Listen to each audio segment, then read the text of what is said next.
All right, ladies and gentlemen, welcome to the WO Radio Show. I'm your host, Richie King, Redneck Pimp, the bad man of comedy. Today, I got a couple people with me today. We got two different topics we're going to talk about. So, without further ado, let me bring on my special guest host for today. He, well, I don't know how to describe him. He's You may or may not have bring him on. I'll just sit here quietly for a while. well, this doesn't let me bring you on. I know, right? It's a conspiracy. That's what it is. Somebody in the back in the inner bowels of the. Oh, there I am. There he is. There I am. All right, ladies and gentlemen, without further ado, our good buddy, the king of clean comedy. Right. He's here tonight to talk about a serious topic.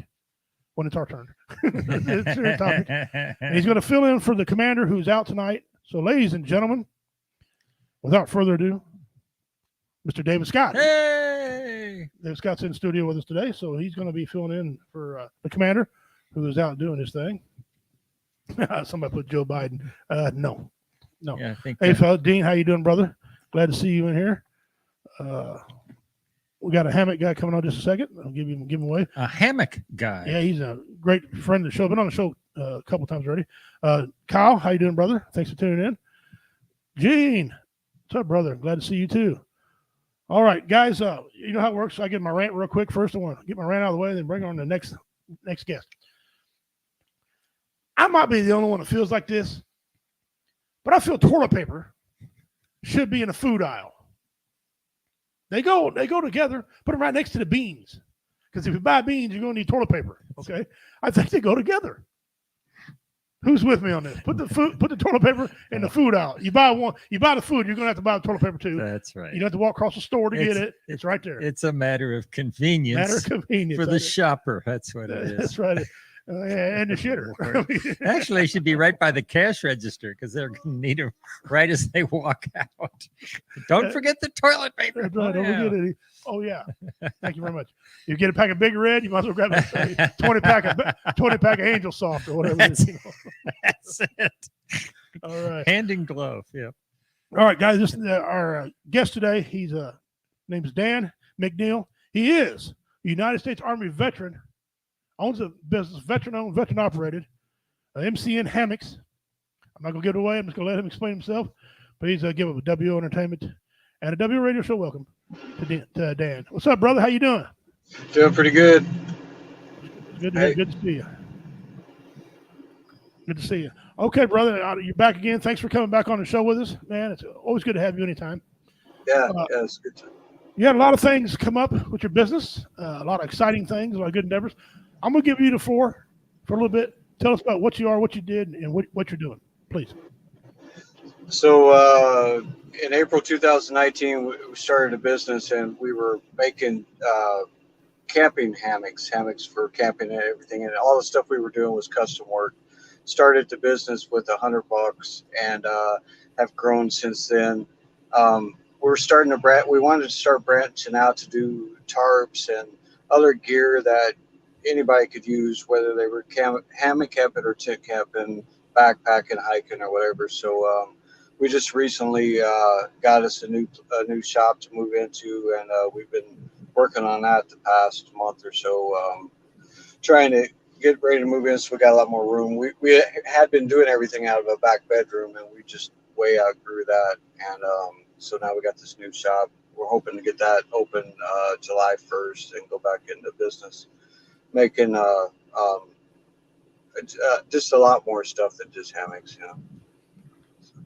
Yeah, I know she said something, making canopies. Talk to us about what that's going to be like. And I think last time you were on, you said you made bug nets too. You still do that? Yeah, a lot of our hammocks have the zippered bug nets sewn on there and everything, so they're all a piece of the hammock, you know. And we wanted to branch out into tarps because everybody, no matter what kind of hammock you got or whatever, needs a tarp. And then also a lot of people that backpack, they're trying to really save weight.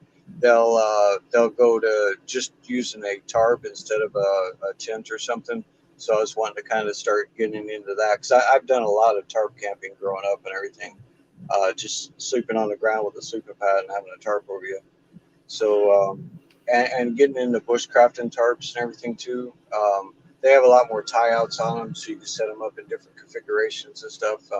Trying to get back to my roots of how I used to camp and everything when I first started. So I'm really looking forward to it.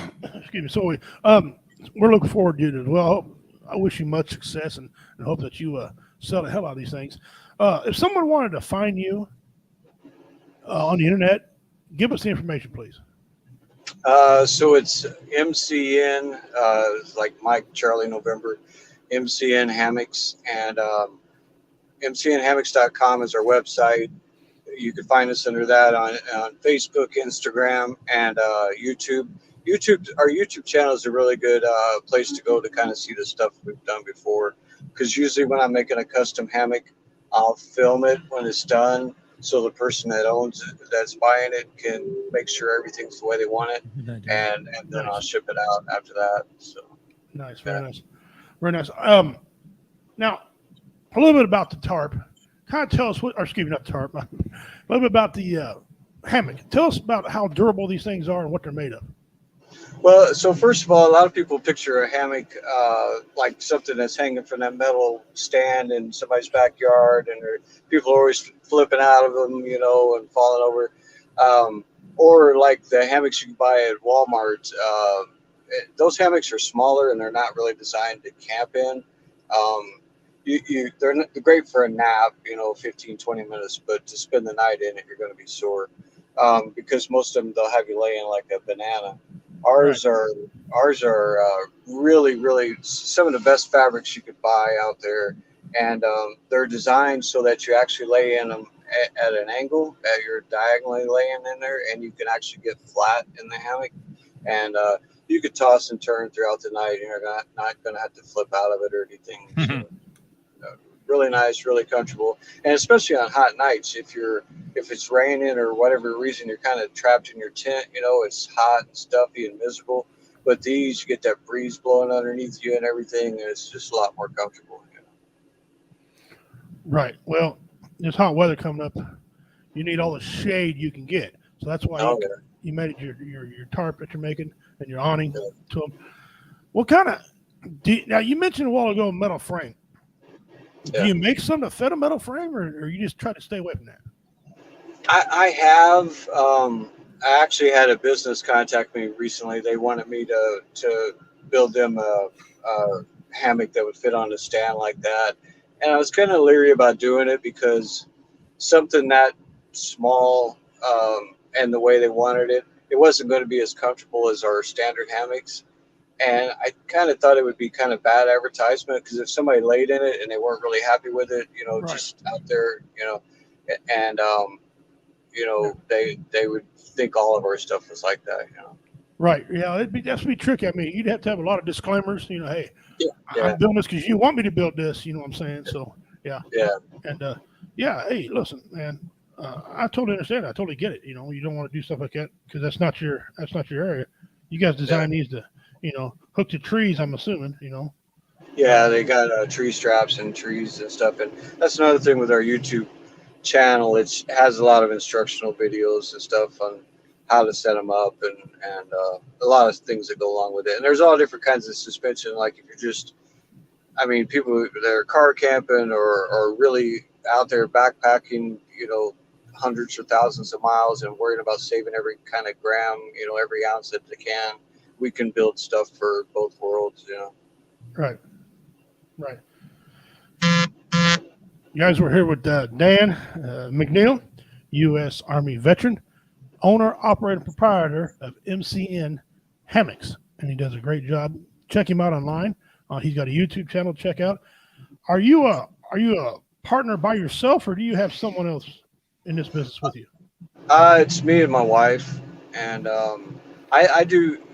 She does most of the rope work for the hammocks. Like there's a ridge line and the way the tree straps attach and everything. We use a certain kind of rope. It's called amp steel. It's the same kind of rope you see on rope winches, you know, where they have the ropes instead of the cables. Yeah, same rope, but smaller diameter. And doing all the braiding with that stuff. She does all that, and she's made a few hammocks, but she does a lot of the quality control. She knows I'm a real stickler for every little detail, every little stitch, and everything. And when I get done with it, she'll come and look at it with a fresh set of eyes and make sure, it's the way I want it. Well, two heads are always better than one in any business that you run. My wife and I owned a business together. I was in construction, and I built $500,000 to $1 million homes. And so I developed a technique and developed the way I wanted to do it. Okay. Yeah.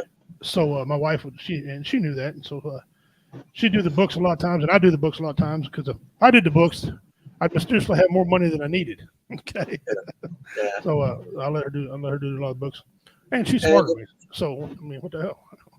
And she's got her own thing going. She has a wood lathe, and she makes a lot of stuff with her wood lathe and everything. And she owns Beth's Lathe Works, and so she spends a lot of time doing that. While I'm making all the campus. You guys are here with Dan. If you have any questions about hammocks or his style hammock, please put a comment down here so we can read to him.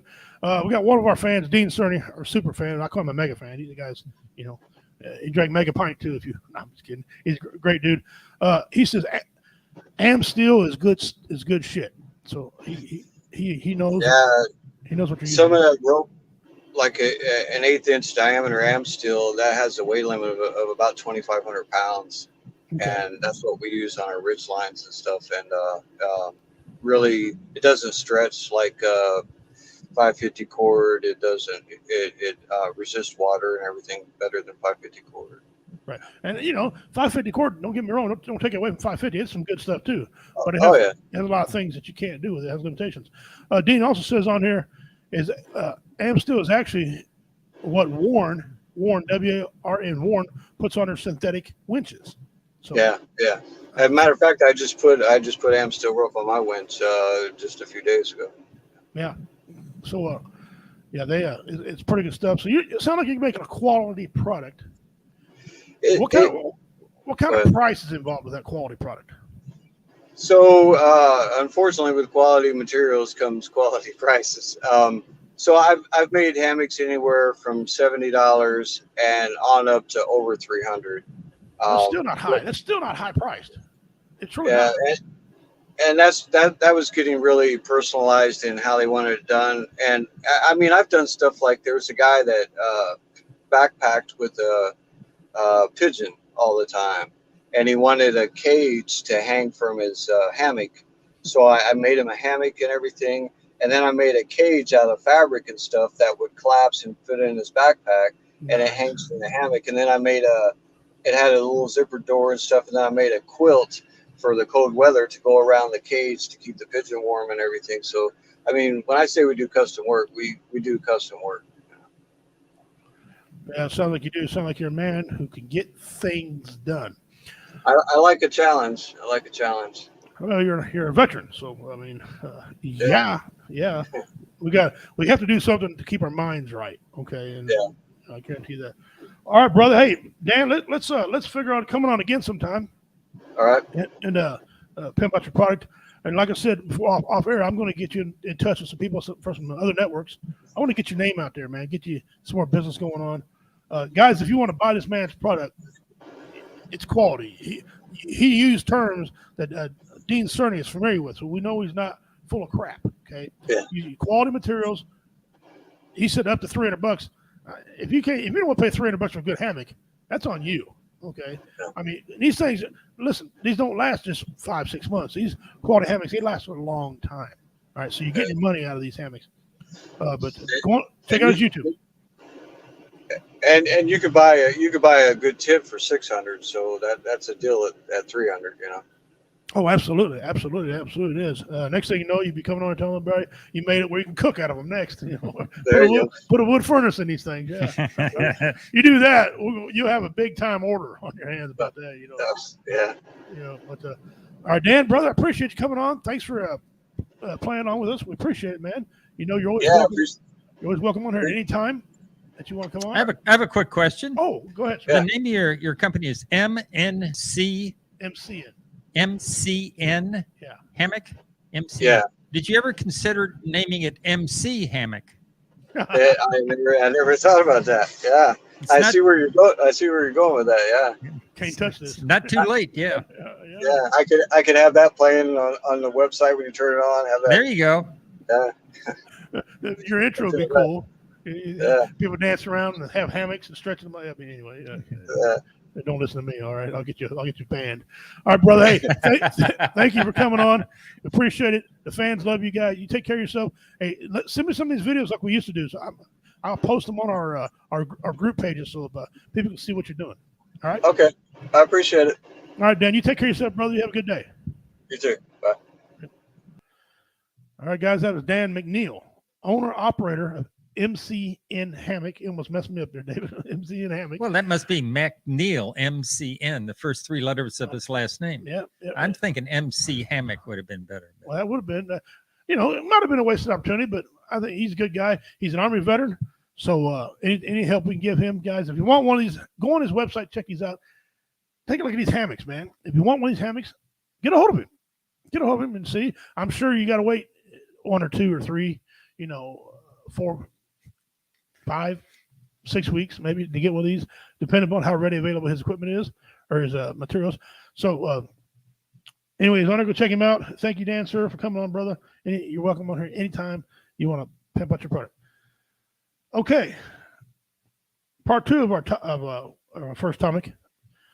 Not only is Dave here for a reason, every time he comes here, he's always here for a reason. We love having David in the studio. But we got a topic today we want to talk about. We're going to give the guns thing a rest for a little bit, and the politics, all that. We're going to give all that a rest, and we're going to try some lighthearted comedy. All right, that way, because this is a serious situation. But David's got a big show coming up next weekend, right? Yes, a week from today. So I'm going to let him tell you everything there is to know about it. Oh, thank you. It's and he'll when he's done with that, we got some other things we want to cover. I got some stats for y'all. Go ahead, Dave. Well, some stats about me or about the unfortunate disease you're talking about. All right. The disease we're talking about is Alzheimer's. And my wife passed from Alzheimer's about 5 years ago. And that's when I started doing stand-up, basically, is when she went into the nursing home, and it freed me up, and my son got me involved in stand-up. But I was her caretaker from the time that I retired till the time she went into the nursing home. And my son asked me what was the the straw that broke the camel's back. What was the thing that would make me seek a nursing home for her instead of doing everything myself? And I said, well, I'm not sure, but I think incontinence. And then wasn't a month later, she became incontinent. And I'm like, all right. So we got the Depends, and worked that for a while. We started looking for a nursing home. But it's a terribly, terribly cruel disease. It's a death sentence. One of the counselors that I worked with said, you either die from it or with it. And there's no reverse. Although these days there have been enormous strides in the being aware. There's no cure. There's no way to stop it. They've found some things that may slow it down. They found some early detection techniques, which means you can start working on the stuff to slow it down. And one of them is a simple blood test. Who knew? You think that was, I just had a physical, and one of the things they wanted was a fasting blood draw, so I didn't have breakfast. And the next day they gave me like 4 pages detailing everything that was wrong with me. Thanks. So I wouldn't be surprised if that shows up on a blood test, a blood screen. Let's just, check the box, presence of the precursors to the Alzheimer's. So yeah, it's a devastating disease. My fundraiser is a week from today, Tuesday the 22nd, at the Groundhog Day Theater in Gladstone, Missouri. Been there. Great place. You been there? Yep. Performed there. When you were there, were the bathrooms finished? Yes. Yep. Wow. Good place. So recently. No, well, wait a minute. They had bathrooms when I was there. They had bathrooms. Okay. I don't know about, and they were functional. Well, Okay.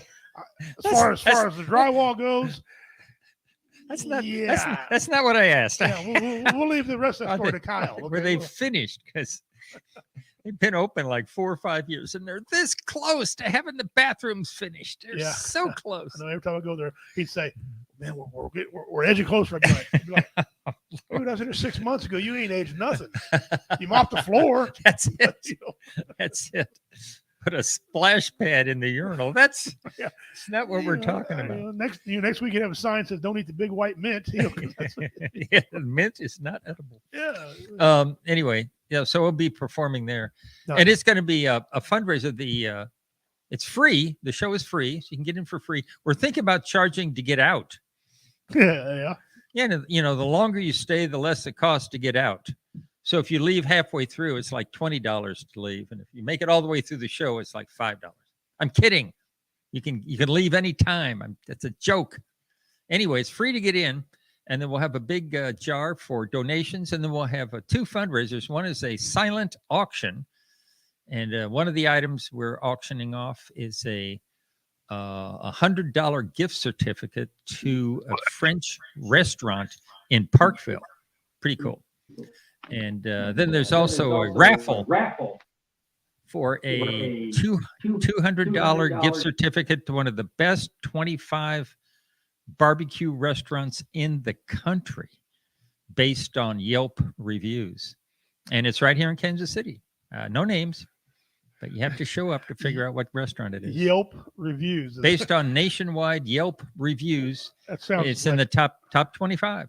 That sounds like somebody yelping and getting hurt. You know, how loud can you scream? You know. So now you're gonna. That was a good Yelp, Charlie. Good for you. I'll give you 4 stars on that Yelp. No, don't be. No, yeah. No, Yeah, no.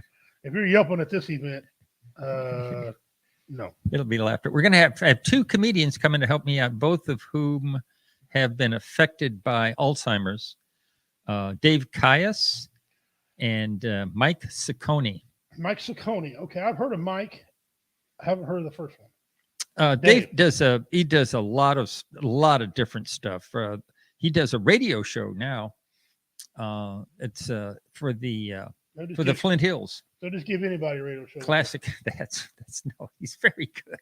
He's very good. In fact, I'm going to be on his show Sunday morning. Well, you were just on a guy's show. Who was that guy? And tell about that. Oh, Elliot Threet has a deal with a Spanish-speaking network whose name escapes me at the moment. But I'm going to be on his show. Actually, I was. It's already been published, and we got to talking about the show and then just comedy in general. We spent a lot of time giggling at that particular show. We would get to talking about stuff, and then get very silly. I know it's tough for you to imagine me getting silly, but we got very silly. A lot of laughs. Elliot is a wonderful human being, very sharp, and a great entrepreneur. So he had me on his show to promote the fundraiser, which is next Tuesday, the 21st, Groundhog Day Theater, Gladstone, Missouri, 7:00. Check it out. We'll repeat that information again here in just a second. But I wanted to prove to you that I was at the Groundhog Day Theater performing. Of course, you and I have been there performed before, but this was when Jeff Onyx was there. There's Jeff Onyx unloading stuff. There's the Groundhog Day Theater. A little quick history on that. That used to be an auto parts store. Yes. And it don't smell like oil. They've really cleaned her up. And, you might find a radiator laying around once or twice. But you go in the door here, you turn immediately to the right. And right over there is a performing area, nice stage and everything. You go into the left, or you see a snack machine. There's a counter right here where they serve bar. And over here to the left, well, that's these mythical bathrooms that David and I were talking about. And then going around the corner back there is a waiting room where all the comedians, So I just wanted to show everybody that's the picture of the Groundhog Day Theater. It's a nice venue. It really is a beautiful venue. We got a person on here, Ethan 51744. Brother, first of all, welcome to you're new, and it says he got a couple comments here. He goes, "Can you see my chat?" Yes, we can. Wagwan. I'm not sure what all that means. you Americans. Man's from the UK. Okay. Oh, well, welcome. Looks like O'Reilly's. I'm not sure it was O'Reilly. I think it was Advanced Auto. I don't recall. I think that might be where it is. I don't recall. Yes, Ethan, you can ask questions, brother. If you can write in, you can ask anything you want on here. All we ask for is don't get racist or hateful or filthy. Other than that, how about it, brother? Ask anything you want. Back to the Alzheimer's. This is I want to tread lightly here, so I'm not poking fun at this. But it's a debilitating disease. It's a death sentence when you get it. There's no doubt about it. It's like diabetes. You know, a lot of people can recover from diabetes. A lot of people can't. Well, it's treatable. It's treatable. But they can prolong it now. Yeah. I think I read somewhere you don't live very long with this. Back when Ronald Reagan died, I think Reagan had it for 10 years. If I'm not mistaken. It really depends. There are so many twists and turns and varieties of the disease.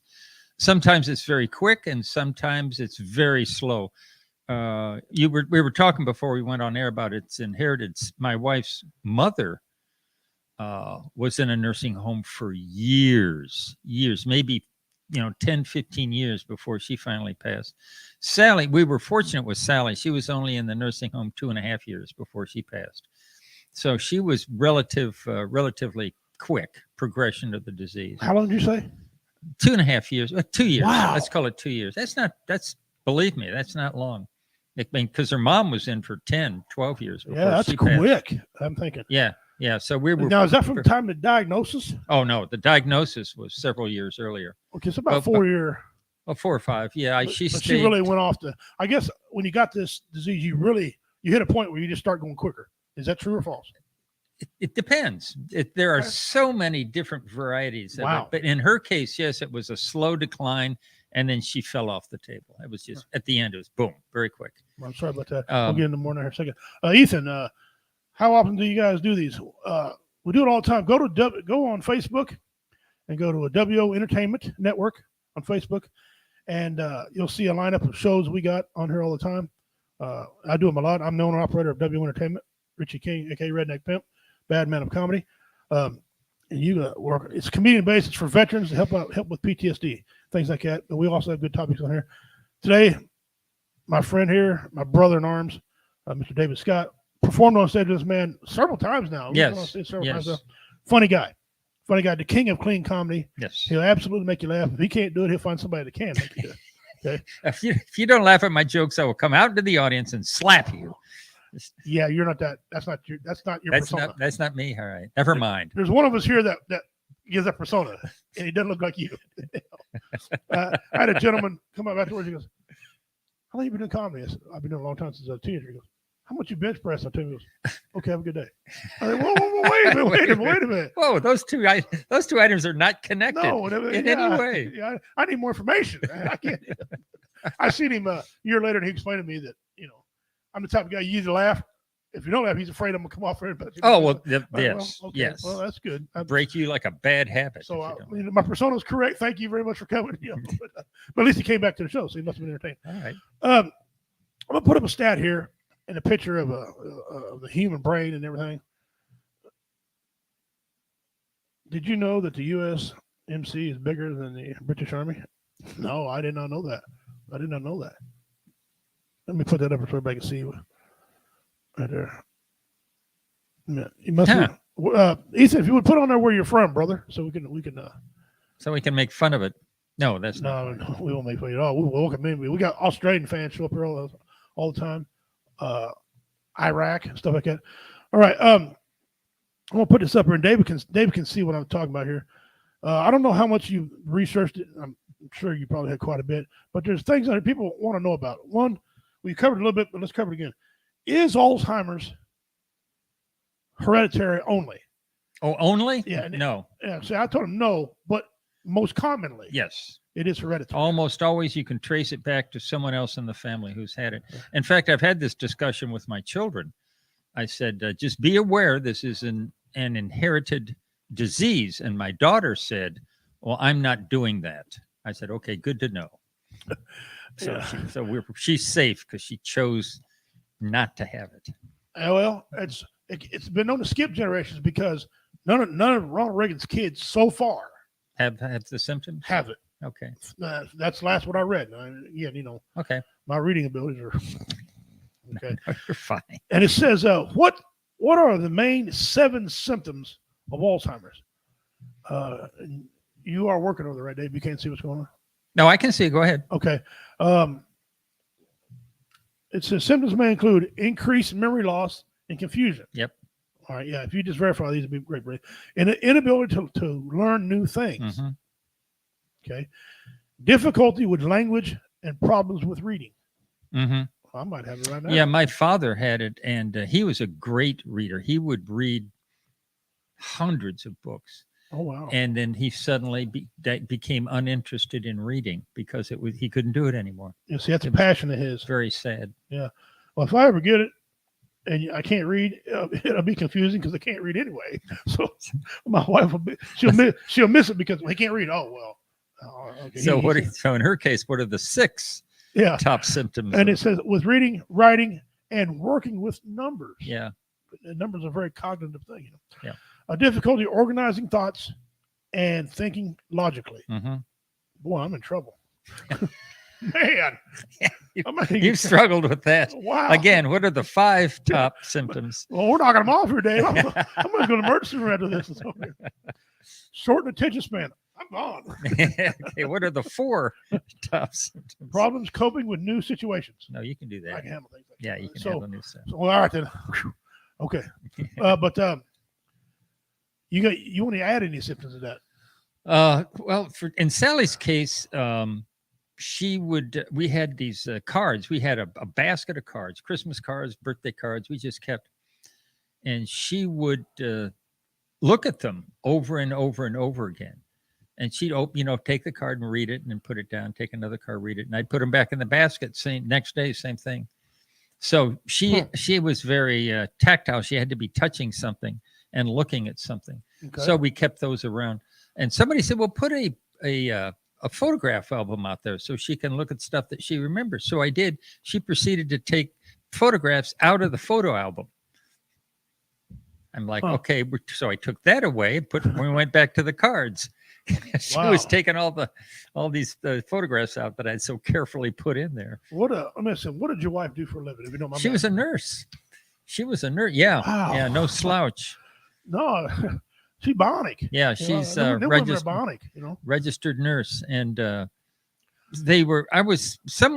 another nurse mentioned, when she quit her job, she resigned. The reason she gave me is that her boss was being unreasonable and was giving her a hard time and she's an extraordinary human being, and an exceptionally talented. You got to be a nurse. Yeah, you absolutely have to be. And it was very common for her to do her job and then part of someone else's. Right. And the boss fussed at her about something that she was done for somebody else. And Sally said, well, that's not my job. And they said, blah, blah, blah. So she says, I'm thinking about requitting. I said, do it. Requitting. So she once the nurse, she quit and went back to it. No, she quit I'm talking about the very last job. Right. And one of the nurses mentioned that may have been a sign of Alzheimer's, her frustration with the job. I said, that never occurred to me. We'll go on here. We've got a few more. Now, these ain't the 7 major signs, but these are some of the little signs that add up. Everything's a puzzle in our brain. It all has a certain way of going. All right. Inability to communicate. That's kind of the first, goes in with what we said, the first 7. Weight loss. Mm-hmm. At the end, she did. She was not interested in eating. No. Seizures. No. She didn't have any. Okay. Not for her. Skin infections. Nope. Okay. Difficulty swallowing. Nope. Well, excellent. Groaning, moaning, or grunting. Nope. That's weird. Mm-hmm. Groaning, moaning, or did I type in Alzheimer's or sex? Okay, just want to be sure that was, increased sleeping. No. Loss of bowel and bladder control. Well, at the end, yeah. Yes, yeah. You said you knew that I was near the end. Yeah, that's near the end. A common cause of death for people with Alzheimer's disease is aspiration pneumonia. Pneumonia pneumonia is nosy. Okay, That's right. it gets into everything, doesn't it? Yeah. Not only it can kill by itself. It don't need to get into other people's business, but because they get no exercise. They're not using their lungs. They just shuffle from one from the bed to the cafeteria to get food and back and watch TV and then back to bed. Wow. Yeah, their lungs don't get a workout at all. It says this type of pneumonia develops when a person cannot swallow properly or takes food or liquids into the lungs instead of the air. Mm-hmm. That's like drowning. Yes, it is. It's drowning. Tough. That is. There's currently no cure for Alzheimer's, as you said, though there are medicines that can treat the symptoms of the disease. Mm-hmm. So, listen, this is if there's ever time to cuss at something, this is the time to cuss at something. I know there are fundraisers for other diseases like MS, which has no cure. Right. But for cancer, there is a cure, or there can be a cure. But for Alzheimer's, it's not just as a disease; it's a death sentence, because you will either die with it or from it. And in my wife's case, she died from it. I'm gonna bring something on the screen here for everybody to see, and the layperson ain't gonna have a clue what the hell it is, because I don't have a clue what the hell it is. Okay. Wait a minute, it's your show. I know, but listen, wait a minute. This is such an awesome, and I don't mean that positive. I'm not giving any positivity, but this is such an awesome disease that there's no cure for it. No, it's just a badass disease. Yes. Okay, if it was an MMA fighter, it'd be it's insidious. But there it is, right there. I hope everybody can see it. What it's about. Look at the part of the brain, and look what it does to your brain. Take a second, friends, and share this out. This is awesome information. Share this out. I know we've lost some fans, but I don't see some come back on. Share this out. They know I'm on the air here. They want to call me. They know. Look at this. David, did they show you any of this stuff? Yeah, yes. Wow. I went to a series of lectures on the disease. Did you? And the symptoms and the treatments and all that, and the resources that are available. Yes, I did the full research on the disease and the issues. Yeah. And curiously, it shows up in the brain, but we had a brain scan done of Sally. Right. And it came back, the medical term is unremarkable, which means they couldn't find anything significant. And that always puzzled me, because you see pictures of the brain. So that must have been early on. She got unremarkable. I got empty when they did mine come back empty. Unavailable. Vacancy right here. There's a vacancy. If you look here at the side of your screen here, your left-hand side, it says progression of Alzheimer's disease. Mm-hmm. There's a healthy brain right there. And if you look at it, it has a mild, what looks like mild, and then severe. That is totally Can you different. click on that and make it big? Let me see if I can. I mean, you're asking somebody to do something. Oh, there we are. Oh, show's over. Check it out. Healthy brain, mild, and then severe. That is not a human brain. Wow. Yeah, that's what's left. Yeah, they found when they did Sally's brain scan that none of that showed up, sadly. But she was already exhibiting the symptoms. Well, I'm sure this is one that, yeah. Well, I had one done. I had a brain scan done when I had Bell's palsy. I had it done twice. And there's no abnormalities. There's nothing more there that wasn't already there to begin with. Okay. I don't know how to take that. But there's nothing new, anything like that. Now, they were looking for a stroke, but they also checked for Alzheimer's. They said, any gray areas, anything abnormal. And they said, I'm fine. Okay. Now, no one in my family's had Alzheimer's that I know of. Okay. My grandmother, however, died of a brain tumor, which is totally different. That's a different deal. But that's also can be, there's a fine line between saying that's hereditary and saying that's not hereditary. All I know is somebody else can get it. Yeah. But so far, there's good photos of my brain, which y'all can clap now. I ain't dying anytime soon from anything like that. Unless my wife gets tired of my crap. Now I'm mysteriously fall down. I'm going to say right now, I don't mysteriously fall. Okay. So. That's assuming your wife does not have ready access to an axe. Yeah, she won't. Yeah, my wife can shoot very well. Oh, really? She's a markswoman, huh? Very well. I don't know if that joke I always told is actually a true story about her. Let me get out of this here. Let me go back to this here. I was teaching my son how to shoot one day. Okay, just so he can shoot squirrels and learn how to shoot to feed himself if anything happens, right? So, and he was doing quite well. I had him doing well. My wife walks out. She says, "How's he doing?" I said, "Oh, he's doing great. He really is." And I want to be an arrogant smartass because sometimes it's funny. Sometimes you get lumps on your brain, right? Well, I said, "What do you know about shooting anyway?" She said, "What?" I said, "You don't know nothing about no gun. This is a gun. This is the barrel. These are the sights. Here's the trigger." She snatched it out of my hand and put 2 in the black. You can lay a dime over her shot. Okay. She handed it back to me. She goes, "Any questions?" I said, "No." No, ma'am. And she goes, "You need to remember that." "Yes, ma'am." "Yes, ma'am." I'll give you 50 yards. Yeah. I'll see how I do. Yeah. So I picked it up and shot right inside hers Oh, come on. to let her know that I've been a great shot on my. Can't hardly see nothing except the barrel of a gun. I can shoot excellent. That's crazy. I put my right in hers, looked at her, said, "Any questions?" She goes, "I never thought you couldn't shoot. Smart ass." So when somebody says, "How's your marriage going?" That's right. Listen, I'm married, so she's tired of being married. Okay. So, That's good. that's a true story. That's funny. So let's catch up with some of these comments here. Sorry, guys, we missed you guys here. We were talking about Dean says, "Sounds like me, but I blame it all on the drugs I did in the 60s. Yeah, there's actually no connection. I'm sorry too. Good. I hope there's no there's- connection to drinking either.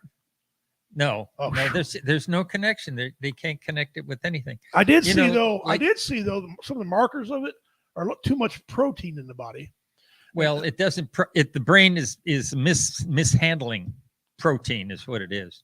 It builds up protein, then it's supposed to flush it all out. And at Alzheimer's, it doesn't get flushed out, and it gets in the way until eventually you can't do anything. Yeah. So it's Because I drink a ton of muscle milk. There's a lot of protein. So, that's fine. but I don't think that's different. There's different types of proteins anyway. Is there anywhere I can donate? Hold on just a second, Ethan. Yeah. Ethan, we'll get to that in just a second. I'm glad you asked. Pimp's brain scan was unfound. They put an APB for mine. Mr. King. Your brain, what's wrong with it? Nothing. That's good. No, seriously, there's nothing because we can't see anything. We don't know what's wrong with your brain. Oh, okay. You're going to be good, though. That's what the VA say. But don't worry, you're going to live. Yeah, thank you, VA. Dads teach his son how to shoot and put food on the table. Dad teaches daughter how to shoot to protect themselves. That's right. That's right, brother. That's right. Amen. Ethan, back to you, brother. Is there a place we can donate? Yes. Yeah, we're gonna cover this 2 or 3 times during the rest of the show here. But tell us how to donate and go on with the show. Well, alz.org is the Alzheimer's website, and then I'm on a team that consists only of me. So I think you can search for a team, and if you search for David Scott, it may find me. Not David G. Not David G. You could try David G. Scott and see if it finds me, but David Scott may find me as well. Well, I seen you on. You had an interview with that guy we were talking about a while ago, Elliot Threet. and I watched him. I watched his interview, and you gave credit to a lot of people. And what these 2 guys come on there, from my understanding, that you give credit to, and that are performing with you. You said they were affected by it as well. Okay, this thing has affected so many people. Mhm. What if someone wants to perform with you on stage to help, combat this? That's a good word. Combat this. Yeah. What's your thoughts about bringing someone else? Like, see, I've never been affected by it. Okay, I thank the Great Spirit that I haven't.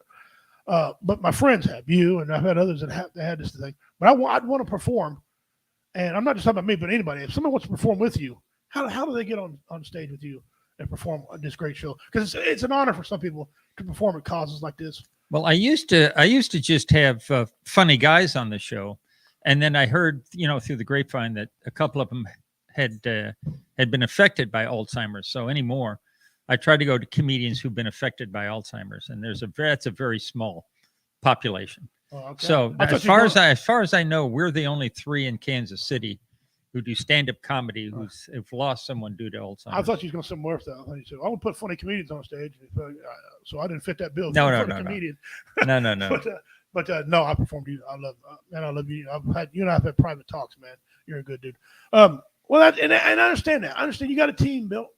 That's the way you want to run your team. I totally understand that. But understand there is a lot of people out there who would love to perform for Alzheimer's, and people out there stage who's probably got it, who want to come to a show while they can still pretty cognizant and remember things. Right.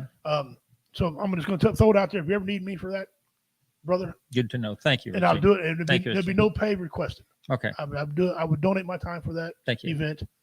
To help It's you out. funny because I'm on a comedy website that they try to match comedians with events, and I just got it today. I got I said, here's somebody looking for a performer, and I got in there. It's a Alzheimer's fundraiser. Excellent. And I said, it's a paying gig, but I contacted him and said, no charge. And I'm probably the perfect fit because all they want is a comedian who doesn't offend anybody. I'm like, I've been doing that my whole comedy career, Yeah. Well, I mean, my jokes are very gentle. I don't go after I go after myself sometimes. Right. Well, see, I'm a dual comedian, as you know. I go 3 different ways. I do impressions all day. I do clean, and I do adult comedy. I love to clean if it's a receptive audience. Okay. I do obviously do adult. We've been doing a lot of them, and I'm getting back in my impressions. My Bell's palsy has lightened up now. Good. I can move my face. Yeah. So I'm gonna get back to doing those impressions. But you are the king of clean comedy. Yes. Just absolute love you. You performed me at several venues, bars, clubs. It doesn't matter where you did it, and what you're doing, man. And the word is getting out about you. I've talked to several people. I'm trying to set up Warrior Fest again. Oh, great. And they said, "Hey, is David Scott with you on that?" Are you serious? Oh, that's wonderful. That's cool. I said, I haven't asked him. I haven't got a date yet. But I'm sure if I ask him, he'd come. He's been to a few of them. And this gentleman told me, he said, well, I've seen you guys perform. I love what you guys do, raise money for veterans. He said, but I've seen David perform other places. He said, I love David Scott. He goes, if you love clean comedy, David's your man. Yes. The last couple of Warrior Fests have been in bars. Yeah, and unfortunately, I can't. And I don't do well in bars. No, you don't. And I'll tell you why. Because, and sometimes I do, sometimes I don't, because I'm a storytelling comedian. Okay? Yes. Yeah. You got to have their attention to tell them a story to be funny. Yes. A lot of your people come to the bar though, they want adult comedy. Well, that plus a lot of them come to bars to drink. Drink, and what happens when you drink? They don't care. You get rowdy. Yeah, they get loud, Yeah. and if that's what they do you're I mean, I could be a juggler. I could be doing impressions. I could be, strip tease. They're just there to drink. That might get some more. Yeah, attention. that might get their attention. But guys just come to bar to drink and talk. Yeah. If they got a wife with them, she's the one usually hones them in. Like, hey. Yeah. Sometimes women get a little rowdy too. If the guy's sitting at the bar, they have their back to the performer, and they don't care. They don't. They absolutely don't care at all. Hey, I have a question from Dean Cerny. Something I don't know, but Dave might. What is the difference between Alzheimer's and dementia? This is an outstanding question. I hear a lot. I don't know.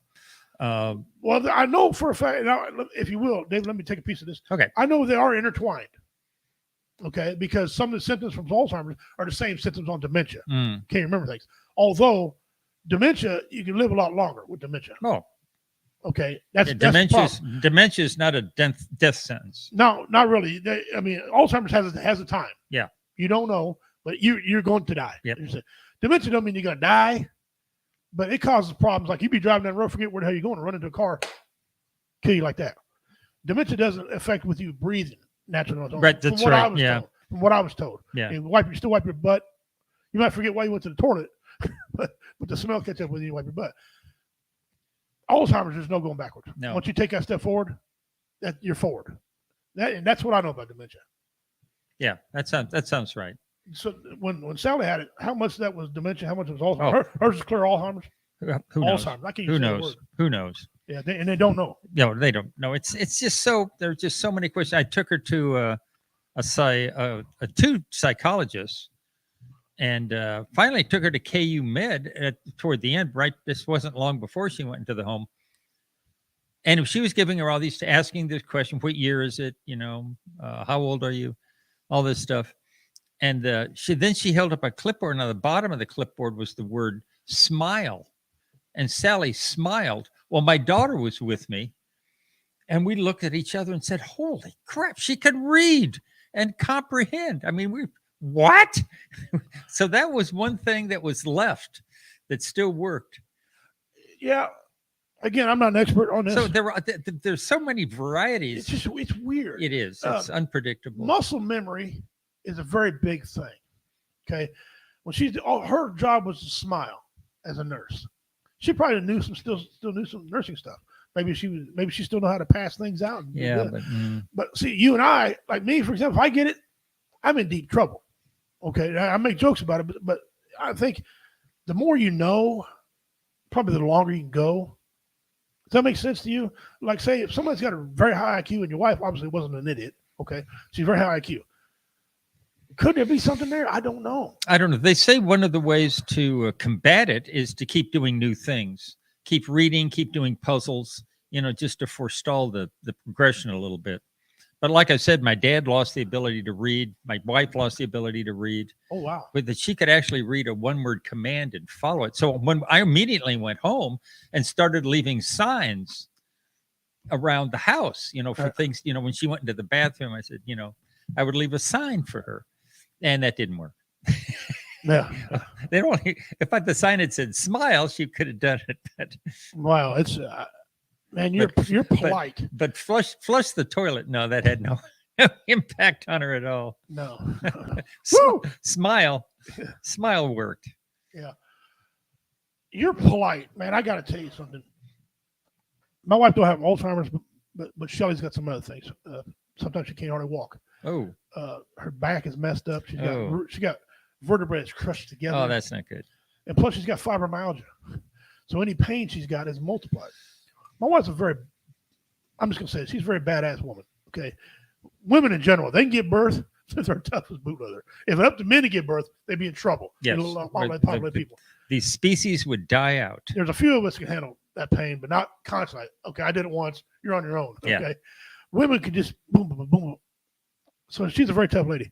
But I won't have to go through what you went through as far as the recognition, because her brain is apparently healthy. I question her marrying me, but anyway, her brain's healthy. But listen, man, I feel for you, because it's getting to the point in my marriage, in my life, where I don't have to do anything special for her right now, and I probably won't, but it's always in my head. Anything I can do to make her life better. Okay. Let me carry that in. I'm in pack mule. Let me carry this. Let me do that. Let me help you remember things. The problem is I forget shit. She forgets things. No one's helping nobody. Our kids call us, hey, Mom, remember that? No, kids are doing that courtesy.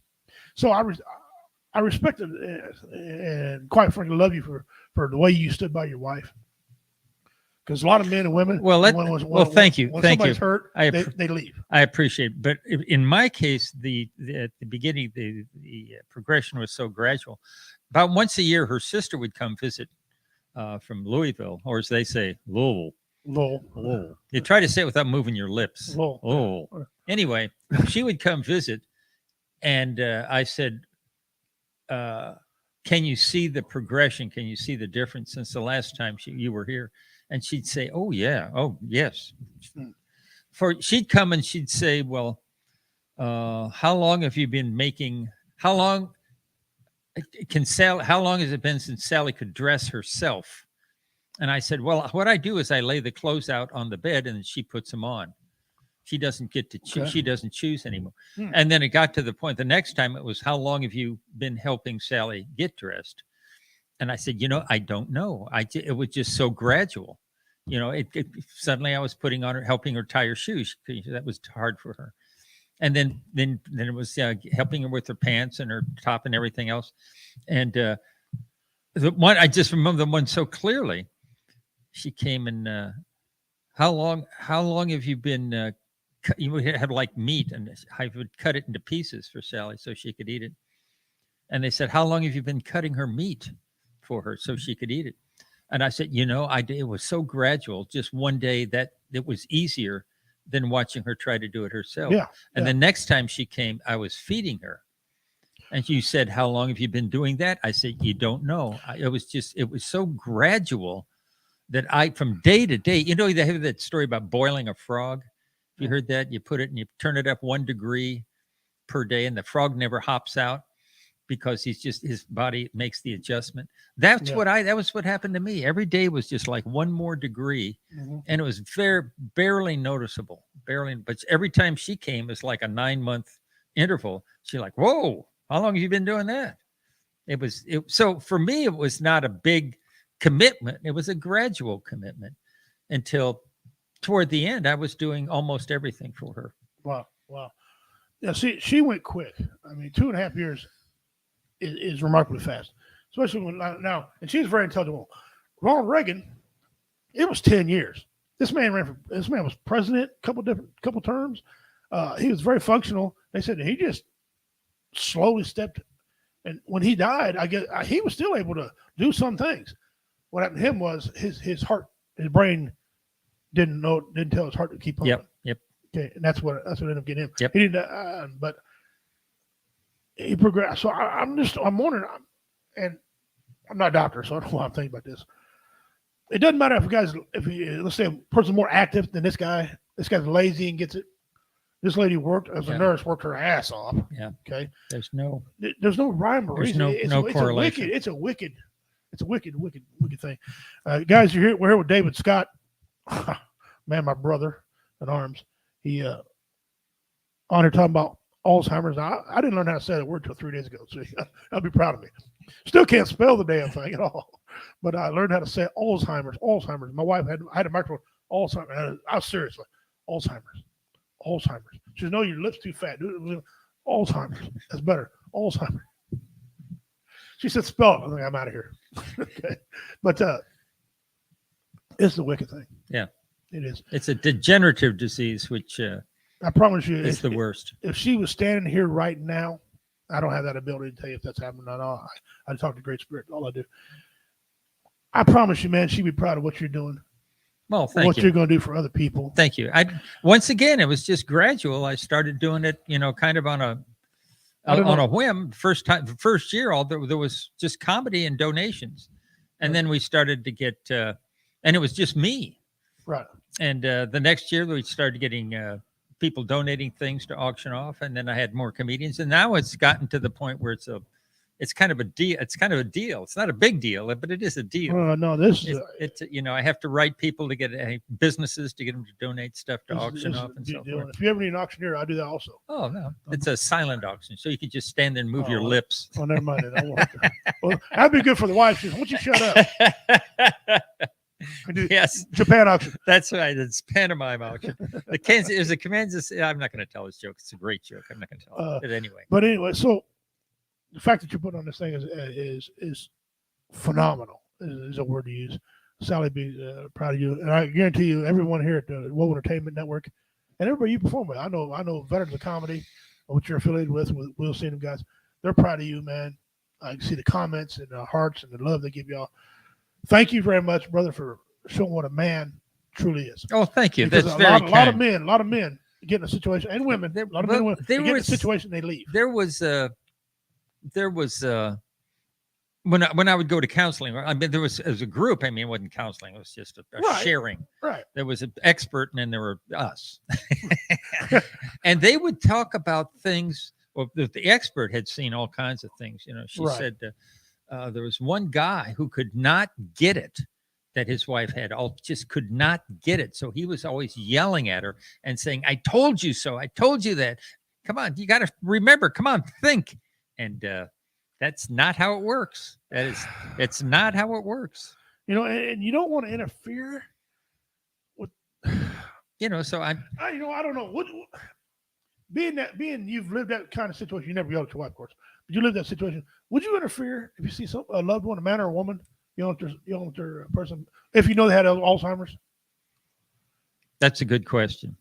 I think the answer I is. I have one once in a while. I think the answer is no, because what it would require would be a change in attitude from the one who did not have Alzheimer's. And I'm not good at changing attitudes. The Marine's pretty good at changing attitudes, but I am not. Well, yeah. But no, because it would require a different mindset. And would I like to? Yeah, I'd like to come up and just smack them. There's a joke about, I prefer the gentle approach. There's a guy who said had a mule, a stubborn old mule.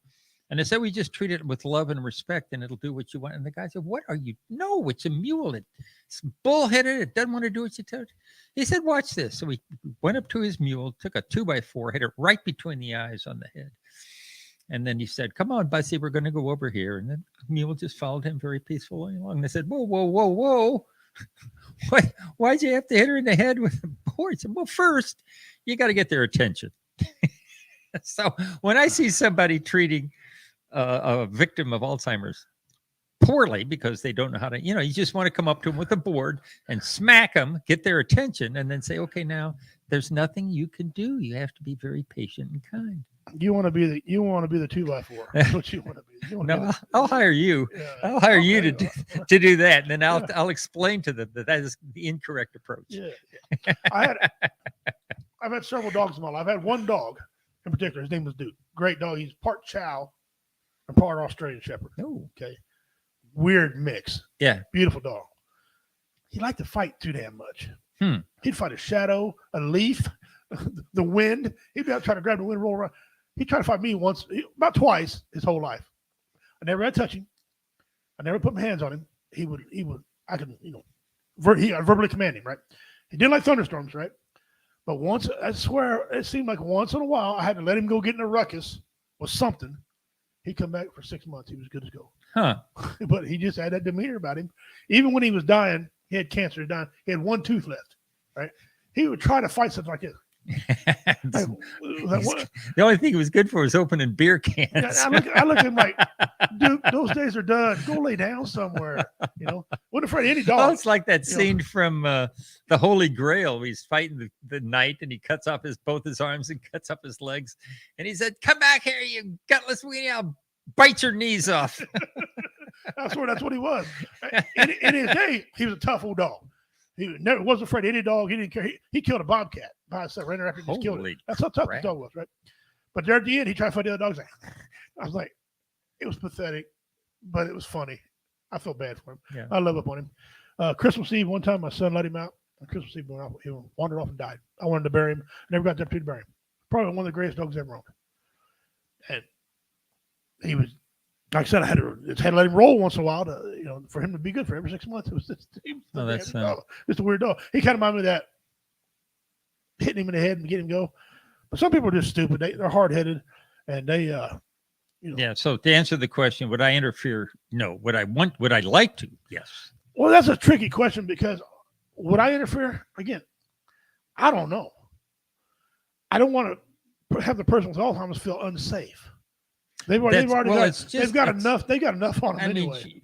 People with Alzheimer's don't need people yelling at them and tell them to think and remember. And I told you that solves nothing. So it solves nothing, and it's not going to happen. No, you're wasting your energy, buddy. You're wasting your oxygen. You're stressing yourself. You're stressing the one with the disease because they don't know what you're yelling at them about. They'll start crying because they don't. No, believe me, nobody likes it.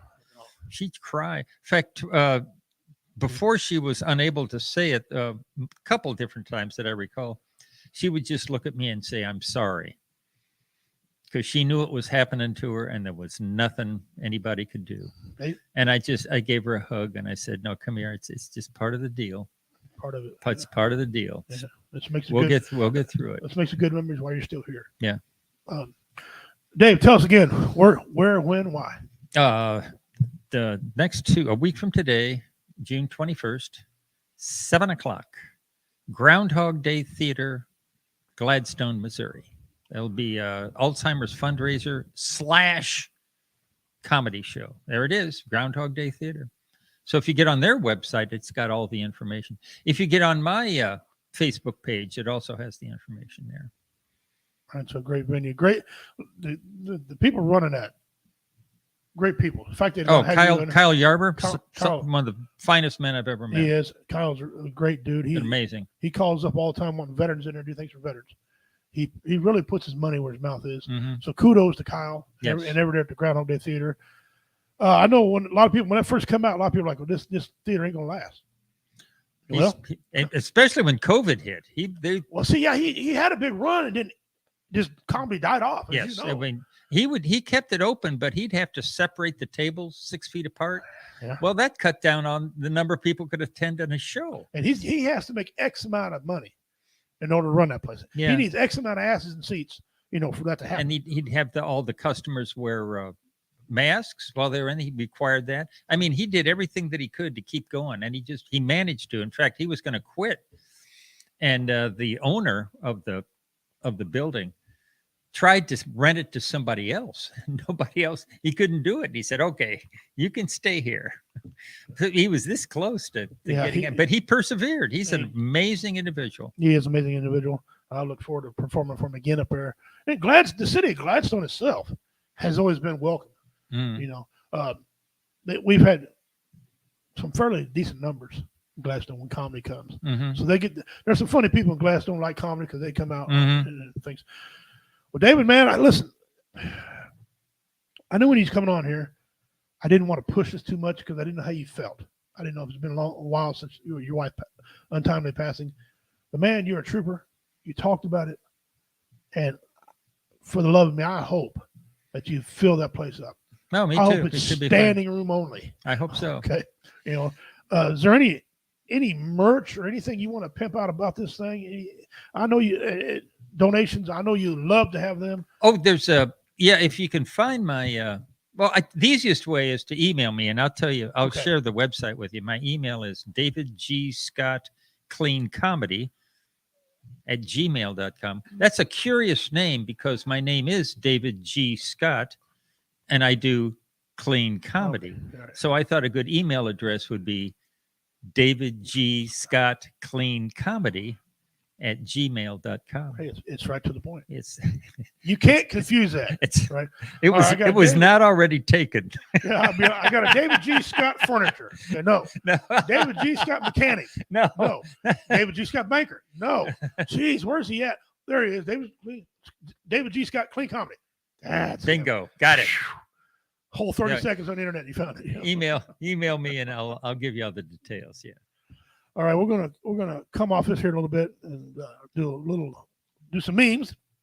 And it's time for our special segment of Bang. You don't say. Okay, you don't say. First up on you don't say is David, Mr. Scott, sir. Have you ever had a bad haircut in your life?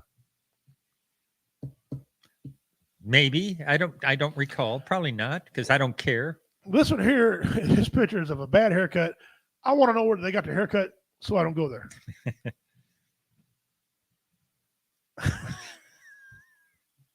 That's not I don't know if that extension's gone bad or what you call that. That's not good. I'm no hairdresser, but something is off here. That's not good. Oh, good Lord. Oh, my goodness. Does it always have to be a white person? Come on now. Yes. I think the answer to that question is yes, it does. For a guy, the guy that say, you know what the difference on a guy for a good haircut and a bad haircut is? 2 weeks. That's the only difference. 2 weeks, go back and give another a try. All right. The next one is called wisdom. This is kind of a political jab, but you can't sell electric cars if gas is affordable. If you don't think that's part of what's going on here, you ain't paying attention. Well, I don't know if it's that so much as the gas companies see an opportunity, and they say, "Oh, we hear gas is hard to get." Okay, now to get the gas, the unrefined gas from Ukraine or Russia to our refineries, to get it to the gas station into your car is what, months, I think. But the next day the price goes up by 25 cents. I'm like, wait a minute. We just heard yesterday. There's all kind of ways of looking at it. Quick. But there's something that can be done, and it needs to be done. This next one's called Stop Drinking. Camouflage pants are getting better and better. Now, we all know she's sitting on that. Yeah. But the way her shirt dropped down, it does. Here you are taking a drink. Oh, dude, I don't know. I better stop that. Stop drinking. Now we got to go up here. And we got a little buddy there. Say what? Yeah, that's a good one. Say what? Have you ever had? You're of the age. Have you ever had a set of these? No, no. Those are banned. You can't even have them anymore. Well, I don't. Yes, dangerous. And what I mean? They're banned since 1981. What's the ban mean? Are you going to arrest you if you own these things, or Well, they can hurt you. I mean, they don't have to. You're going to knock yourself out with them. you can? But I have a set of instructions to tell you all that. Don't slam too hard to break and cause shrapnel and stuff like that. But I had a set when I was a kid. They're fun, but they can be. I was one of the guys that was swinging around too hard, and they slapped together, and stuff got my brother's eyes and stuff. Oh no! I'd like to tell you I felt bad about it, but I hated my brother. So, but yeah. Now, this meme is more for the old folks. Older, excuse me. People a little older. What do you mean, older than me? There aren't that many. I remember. Well, this might pertain to you then. I remember the old days when Snap Crackle Pop sounded like it was cereal. Now it sounds like coming from my body. Sounds like me getting out of bed in the morning. So see, I was kind of correct about the older. Yes, that's true. All right. This next one is titled, I'm just saying. If I was Snow White, you wouldn't be able to poison me with no apple. Realistically, I would suggest maybe chocolate cake, Doritos, pizza, fries, wine, coffee, or maybe some vodka.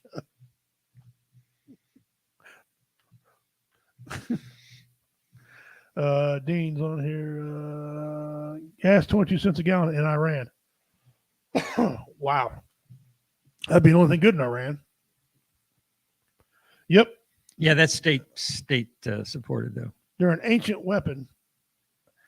That's what they are. Those clackers, yeah. Boy, they can do some damage. Yes, they can. Yes, they can. All right, let's go into some of our. I better put where's that banner at? Put this on here, so keep Facebook. So they'll leave me alone, but they never leave me alone. But anyway, Sanford and Son. People are always making memes about Sanford and Son. We like Trump or not. This is a funny meme.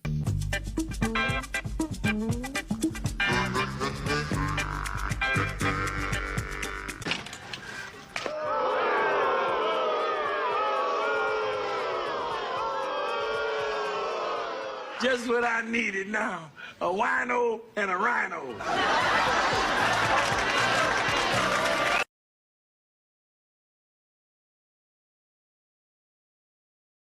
Been doing a lot. This lady, I've had this lady on the show several times, not like sitting in a chair or nothing, but I featured some of her memes and her stuff. Now she's found some, now she's doing signs. You know what we should do? Weird name of street signs. Now she's going to do signs for us all. It's all fun and games until someone loses a wiener. Flying lessons, $1 to fly, $50 to land. The dirty hoe garden supply. You'll love our tulips! ! Marriage is grand. Divorce is 100 grand. Mine's so big I have to use 2 hands. 2 hands for his fish. Bluffing. A pair of balls beats everything! ! Warning. Do not make the chickens angry. They can be real peckers! !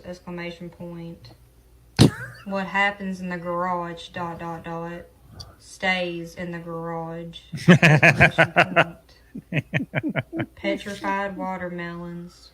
Take one home to your mother-in-law. Got tools, ? They better not be mine! ! Car wash.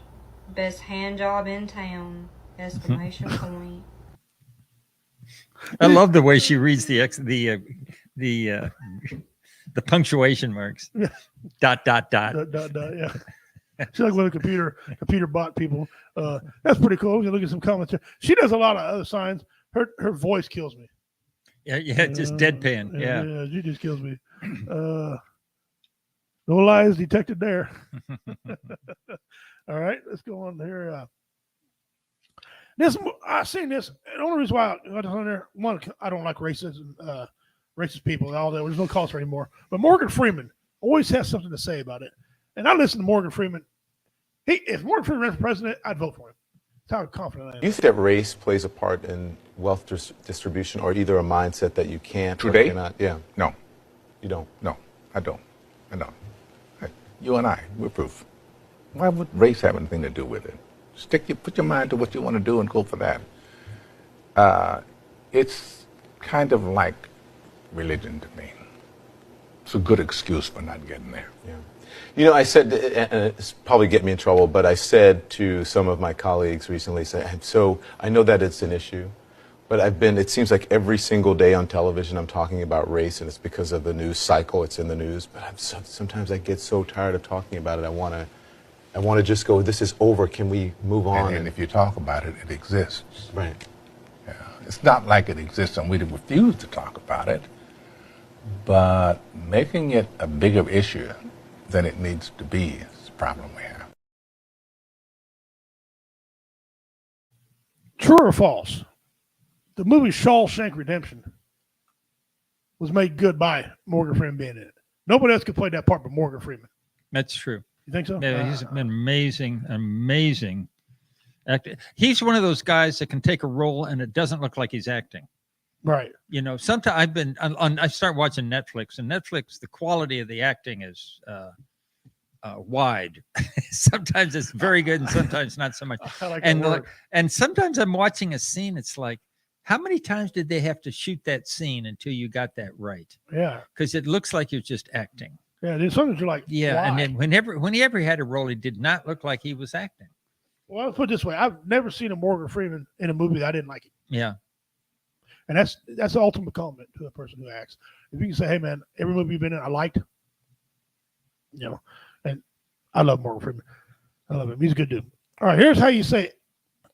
And again, this is adult language in this one. Here's how you say "fuck off" Southern language. Here's another one of these ladies that's got a tone to her voice. Hi, and welcome to How to Say Fuck You in Southern. You about as useful as tits on a bull. Mm-hmm. You could eat corn through a picket fence. Don't pee down my back and tell me it's raining, you biscuit-eating son of a... Bless it. If someone says they're fit to be tied, that probably means they about to throw hands. I see the porch lights on, but no one's home. I heard someone call someone else a wally-eyed pig fucker. I didn't think that was very nice, and I don't think it's very normal either, but, yeah, it's pretty good. Oh, wally-eyed pig. I have no idea what the hell that even is. I'm not. I was going to ask, but I'm like, no, let's move on. Moving on. That's why it's funny, because you don't know. I used to teach a class. I had a student in one of the classes I taught, and I would put these silly, very silly things, mix them in with the PowerPoints, discussing serious stuff. And every time she'd see one, the class would laugh, and then she'd say, "Moving on," which meant go to the next slide. Moving on. Moving on. Yeah. That's funny. All right, this is called Rednecks and Blacks. This is why rednecks and black people are starting to come together more often. And I really noticed this with some of my black friends. Man, we're the same people. You think? Here's some of the reasons why we're the same. Exactly. And since everybody loved it so much, here's part 2 of why rednecks and black people are the same fucking people. Rednecks and black folks, we don't have to have a reason to put anything on the grill, but we like to have one. Get a text like, "Oh yeah, baby girl's first tooth come in. We probably gonna throw something on the grill after a while. That baby got one tooth. The fuck she gonna eat?" It don't matter though. We still show up and eat. Redneck grandmas and black grandmas thought ginger ale was a fucking cure-all. You got a stomach bug? Ginger ale. You got the flu? Ginger ale. You got belly cramps? Ginger ale. And you'd be lucky if they tell you don't need to go poop because you're constipated because they can smell it on your breath. Meanwhile, how the fuck you smell all that? Black folks and rednecks, we are the only two kind of people that I know have the exact same response when we heard somebody got that ass whooped. It ain't shock like, "Oh my God, I can't believe that." No, it's, "What the fuck did you do this time?"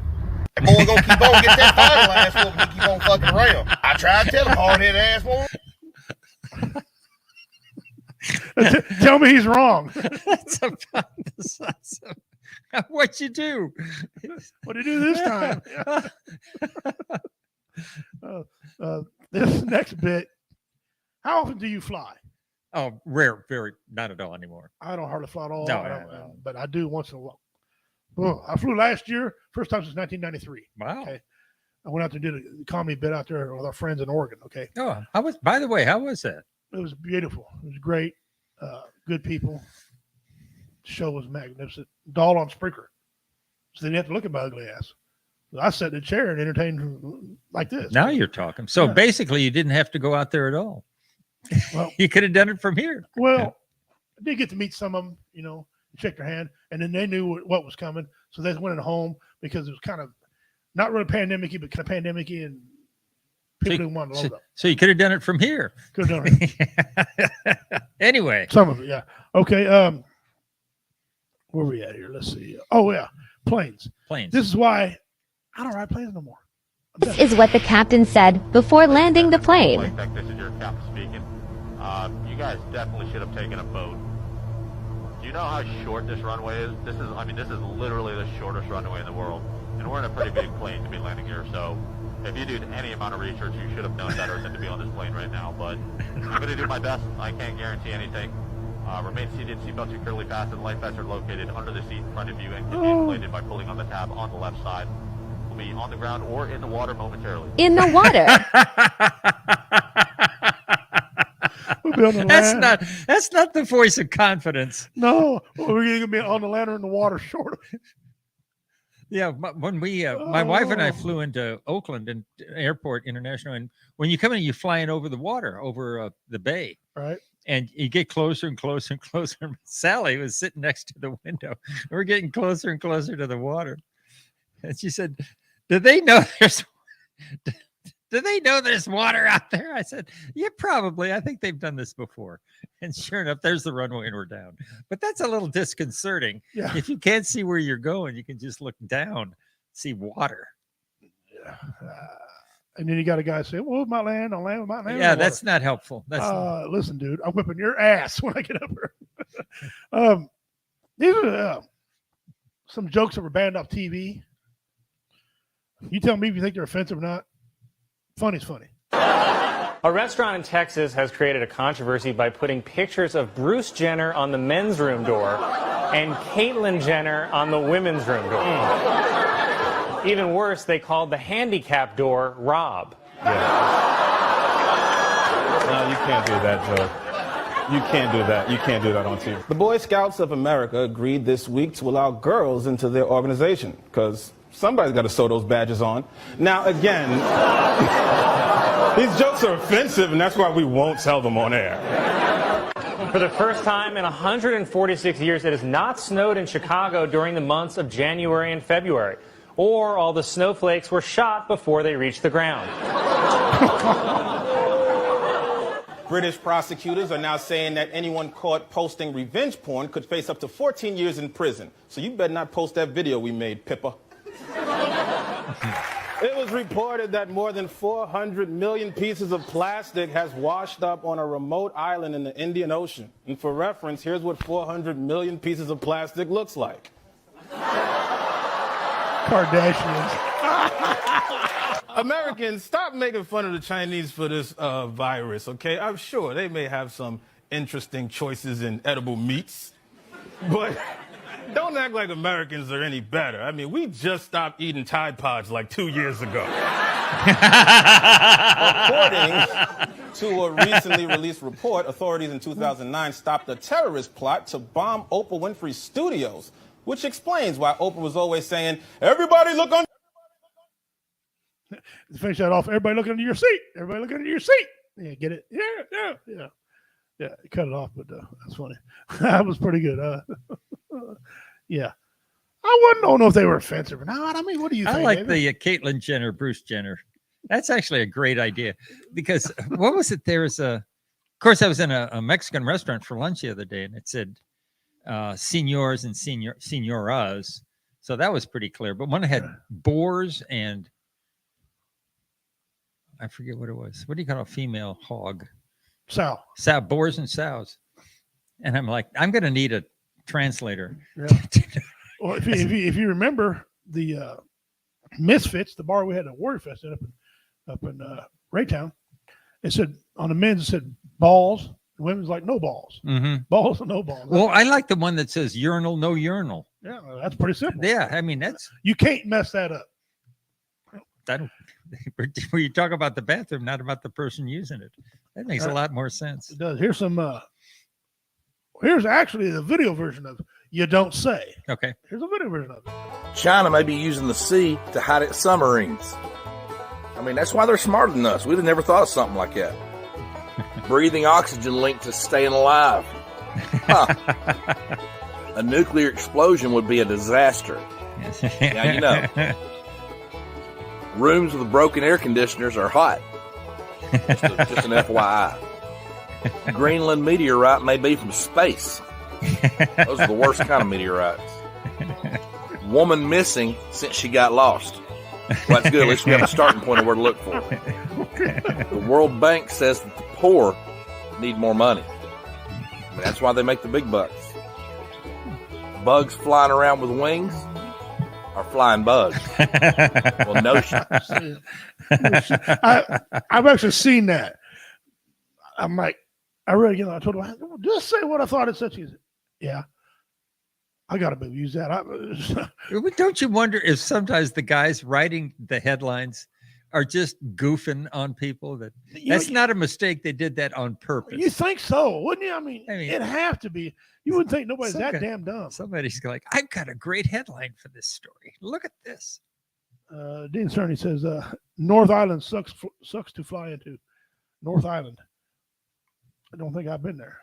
So I take your word for it, Mr. Dean, a.k.a. Bigfoot. I'll take your word for it. All right, here's a little bit of Fred Sanford himself. No fake one.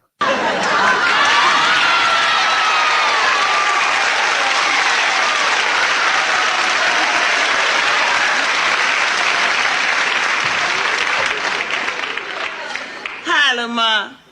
Fred. Forget Smitty, son. Call SWAT.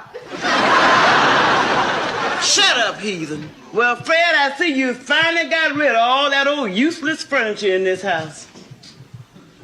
But what are you still doing here? Quick, son, get the raid so we can kill this fungus before it multiplies. Will you stop that?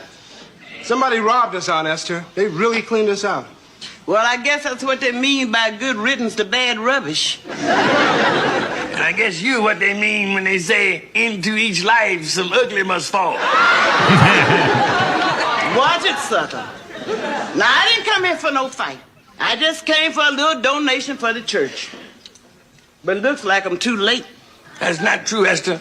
Put me down for 5. Praise the Lord. Hallelujah.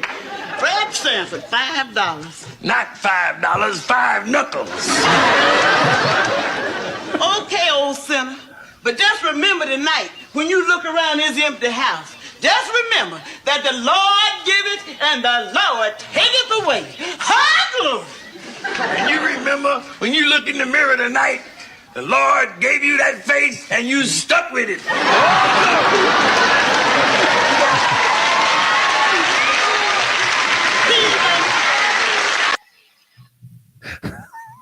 I think I read something about that actress recently. She wasn't sure that was a role that would last. So she had a job. She had another job while that series was going on. Did you read that? Yeah, that is true. The first couple of years, then she quit because she became a fan favorite. I mean, they applauded for her, and so she asked for a little more money, which rightfully she should. And yeah, that's exactly right. She was for the first couple episodes or first couple of years. I cannot remember where she worked, but it was like at a clerk at a store or something. I mean, just something menial. And yeah, and they said that she was in real life. She is actually a real good woman. She had to learn that role. Had to be mean. Had to be an asshole. But I guess her and Fred were backstage a lot. They'd come in early and they'd practice their script between each other. Uh-huh. And they said some of the times backstage it was better than on camera. And he improvised a lot. When they wrote for him, wrote them scripts, Red Fox changed his script, and he'd tell her, say, "Well, this is what I'm doing. Let's do this instead." And then they do that, and it'd come up a lot better than they wrote. Yeah. So what are you going to tell Fred Sanford he can't do it? come on. You know, I saw a shooting. What was it? It was an outtake of a actual a performance of a sitcom, and they told a joke, and it was live, you know, studio audience. Right. They told the joke, it didn't work, and they said, "Okay, cut, stop." They got the writers in, and about 2 minutes later, they came up with another bit, and they handed it to the actors, and they memorized it real quick. And then they went through the lines, and it got a great audience reaction. They said, "Okay, that's the one we'll use." But I did not know they could turn on a dime like that. Yeah, he did. Yeah, that's amazing. Was he was a great comedian. If you like raunchy, filthy jokes, he was great. Some of his nightclub stuff. Yeah. Yeah. I mean, however, I think he's very funny. No matter what he did, I thought it was funny. His clean stuff was funny, but he was a great actor on stage. You know, some people can't make that transition when they're comics. He did, and he was great at it. You know who was another great actor? Was Don Rickles. Don Rickles, he was great. He did some very, very impressive. He was on Twilight Zone. Very impressive, Serious Road. Not Stella Ward. The lady was on there with him on his other TV show. When he went off Stanford, went to another one with a lady, and they did so good together. They brought her into Harlem Heat, Harlem Nights. I mean, with Eddie Murphy. And Rick Burr. They brought her into there, and she played the madam on there. Okay, and they got a lot of great scenes back and forth between them two on there, and the chemistry he had with people, and he got a lot of people work. Fred Sanford was, or Red Fox was. He just got a lot of people work. He was a great guy. All right, let's do some comedy here. All right. Old-fashioned women. Oh God, you know, the ones with wombs. Hold on, I need to set this up. If you're offended, you don't want to hear this. Okay, this is Ricky Gervais doing the comedy here. So strap in. Parental. What do you say? Parental is advised. Yeah. Old-fashioned women. Oh God, you know, the ones with wombs. Oh. Those fucking dinosaurs. No, I love the new women. I know the new women. They're great, aren't they? You know, the new ones we've been seeing lately. The ones with beards and cocks. They're as good as gold. I love them. No, it's the old-fashioned. And now the old-fashioned, they go like, oh, they want to use our toilets. Why shouldn't they use your toilets? For ladies. They are ladies. Look at their pronouns. What about this person that isn't a lady? Well, his penis. Her penis, you fucking bigot.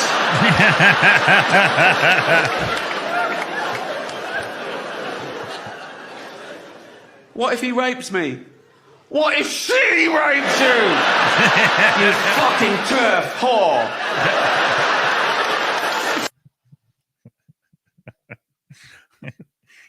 That's actually kind of funny. And you should never apologize. He was speaking of Netflix. He had a comedy special on Netflix where he started talking about Bruce Jenner, and he said after he made a joke, I guess at the Oscars or something, and they say once you've transitioned to a female, you're not supposed to use their old name, their dead name. Right. He proceeded to tell a comedy bit where he used the word Bruce Jenner about 15 times over and over and over and over. And it just he said, he's visiting the doctor's office. And he said, I don't know why the doctor keeps calling him Bruce Jenner. It's hilarious. There you go. Interesting fact. Don Rickles was a chief in the Navy. And I think I remember that, but it's been a long time since I heard that. But he was a good veteran. Terrell Gold, our softball practice going early. So dropping it. Hey, man, thanks for joining in, brother. We're here with David Scott. Go back and watch, Terrell, go back and watch the first part of the show. That our guy on there from MC Hammocks. Great dude. He makes the most badass hammocks. He's a U.S. Army veteran. So check him out. Here with David Scott. We were talking about Alzheimer's a while ago, brother. And now we're doing our comedy portion. But thanks for coming in. He's Terrell is part of the guys over at VRS Network. Oh, okay. One of my co-hosts on Sports Church. Speaking of comedy, did you know I have written a book? Here it is. Yes. Closed for repairs with plumbing problems. And it is funny because I'm reading the reviews on the back. This one says, I laughed and I laughed and I laughed. That's from D. Lirius. Here's another one. Here's another review. I liked it, but you'll have to make up your own mind. That's from UB the Judge. UB the Judge. I know him. Yeah. Here's another one. So funny, it gave me a sneezing fit. That's by Antihistamine. And you be the judge, got me in trouble several times. I know. We've talked about that. Leaving me my own accord, asshole. You know? Then I went from you be the judge to in front of a judge. Yeah, okay. Yeah. Bruce Gender. That's funny. Bruce Gender. Yeah, that's cute. Bruce Gender. So that's about where we're at. I don't have a pimp's pet today because I knew you was going to be on, and so I want to show you a couple other memes that I saved up for you. I don't know if you've seen these or not, but here's one right here.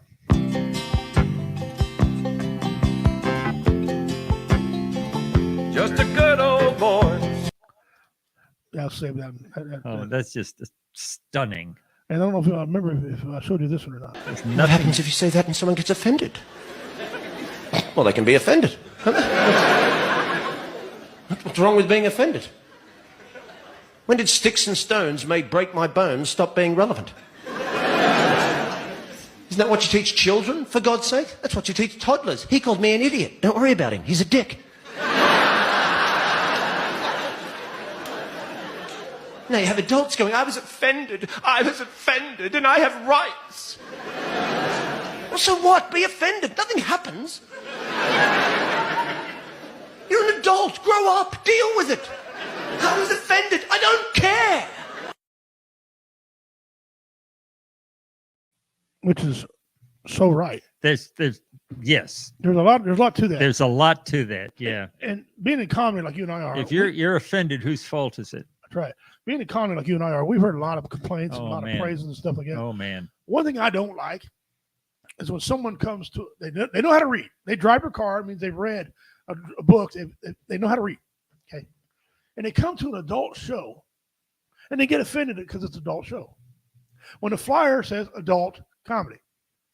Yeah, those people piss me off. Well, and some are not sure what that means. I mean, I don't blame. It's in their defense. Some of them don't know what adult comedy means, so they come to the show and like, oh, that's adult comedy. I mean, All right, I'm leaving now. Adults. Well, here's the thing: they don't leave. Oh, well, then it's on them. They stay for the entire show, and then say they're you offended. don't want to complain. I look at No. I had a couple walk out on a show because they were offended at some of the jokes, and I thought the jokes were extremely funny, very clever, very clever, and they dealt with and it doesn't matter. But anyway, they left, and I'm like, that's you paid, you can leave anytime you want. Good for you. I'm not holding you to nothing. Yeah, but you're good. Sometimes you're like, yeah. If you wait to the end of the show and then said I was offended, it's like no. Yeah, it's like complaining the food was no good after you eat it all, right? Especially if you eat the steak and then complain. Yeah, you get nothing. No, I'm sorry. Yeah, like well, what's her face? Don't order that again. Oh, what's that judge on TV? The female judge. Just Judy. Judy. She's always saying, hey, "Look, if you ate the steak, you can't complain." Yeah. So you ain't getting your money back. This is how I feel. Some people are sometimes. We tried to reach out to the man who died in this pursuit. They were unavailable for comment. Micah, back to you. That's right. I've had people, I do my best clean set I got. No innuendo, no cussing, nothing, right? I just do cartoon impressions, okay? I've had people be offended by that. I'm thinking, what do you see in comedy? You tell me how you like comedy. And they're like, well, there was not one church joke there. Okay, I could throw one. That's it. So they left, right? And I've had people say, "Well, this is not funny." I said, "Ma'am, you can't dummy. Comedy has to be funny, and my job is to make majority of people in the room. I'm not going to make everybody laugh. To make the crowd laugh. If 99 out of 100 laughing, I did my job. Yeah. Okay. That one person, I'm sorry, I don't know what to tell you. There's a couple of stories. One from Will C. Will Clifton, whom I've performed with. He was doing a show at a veterans VFW, and there was one young man, in his 20s, was commenting on some of his jokes. And Will said at the time, I had a choice because he's pretty good at putting down hecklers. Right. But the guy wasn't heckling. He was just commenting, So he ignored it and went on. And after the show, the guy came up to him, or the mother of the guy came up to him and said, that's the first time he's ever reacted in a performance to somebody who was on stage. He has severe PTSD. I was lucky to get him out of the house tonight. Yeah. And she said, that's the biggest reaction I've heard from him in quite a while. So, yeah, that's ultimate compliment. And it's so, when somebody has a negative reaction or an unexpected reaction, you don't know where they are at that moment. No, you have no idea. And those people are I'll fine. tell you another story. David Nastor told it to me. He used to do just crazy stuff. He'd like be balancing an egg on a spoon, and a guy would be chasing him, and the winner got $5 or something. And so, he got this one guy who was not laughing. He got him up on stage. He got him all doing all this goofy stuff, and at the end, he wound up chasing. The guy wound up chasing him around the venue. Well, Nastor had an egg on a spoon or something. Just very silly.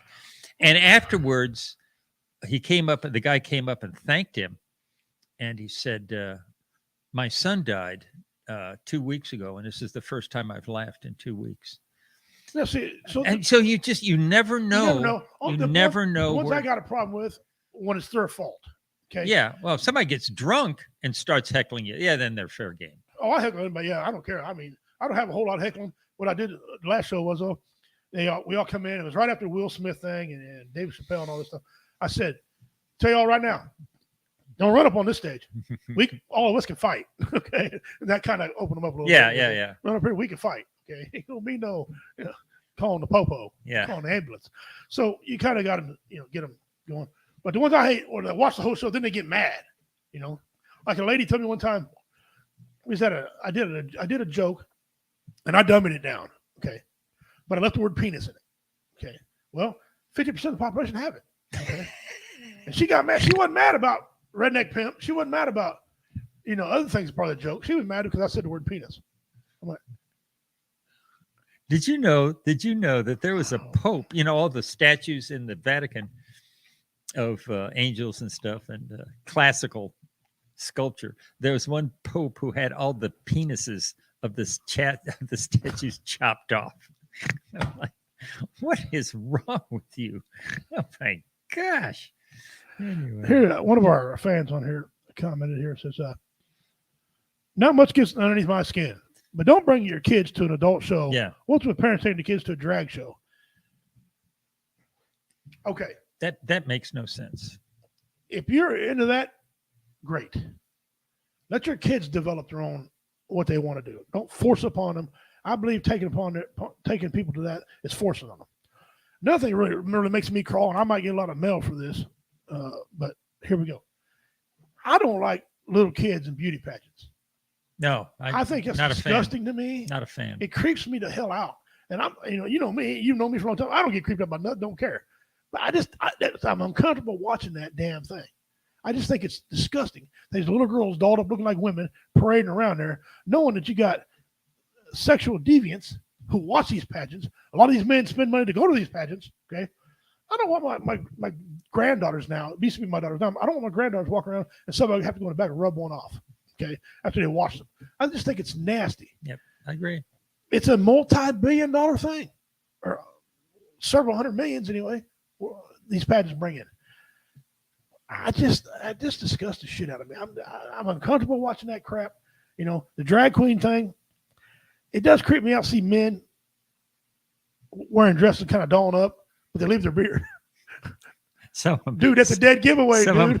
There was at the Pride Festival a couple of years ago. There's like a very small organization of guys who dress up as women, but they don't do a very good job of disguising the fact that they have mustaches and beards and wearing these dresses. And it's just packages hanging out in front. It's just a hoot to see these guys walking around. Some of them are doing nothing to be humorous. It's just a goofy set of guys. I played baseball one time for charity.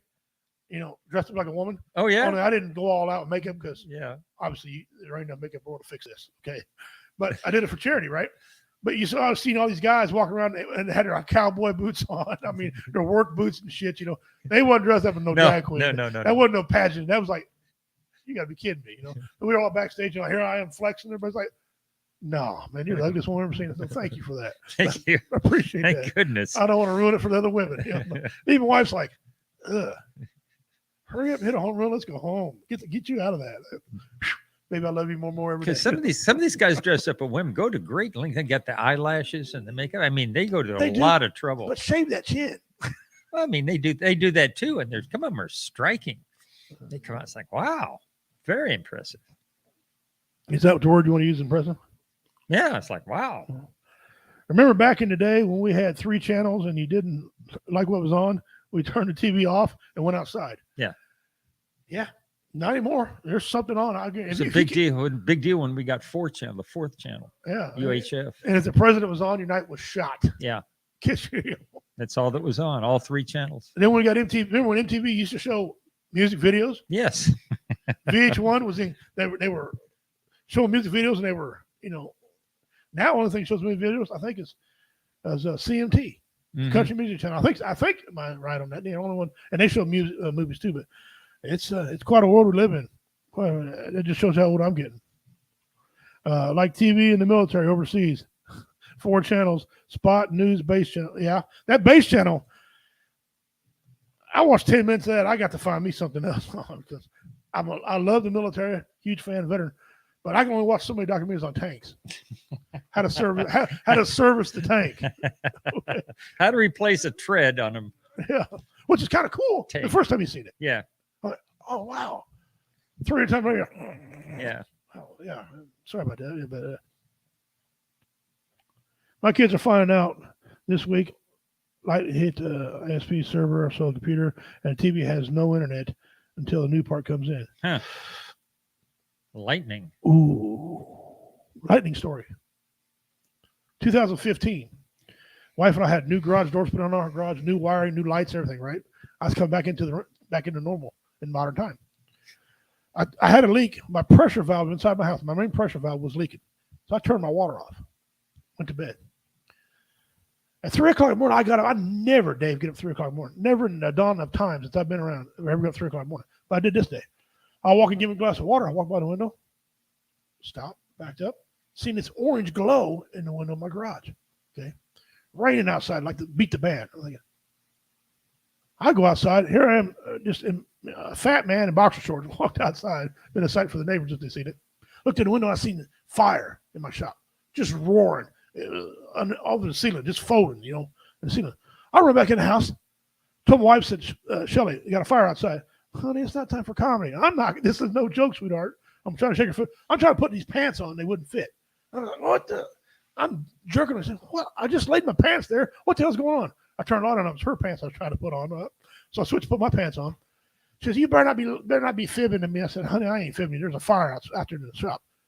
I run out, hook up a garden hose. Went to hit the water. No water. Oh, no. Oh, no. I had that leak in the house, right? So I'm like, oh, man. So I'm grabbing the dog water, and I'm trying to put this fire out, throwing a bucket of dog water on the thing, right?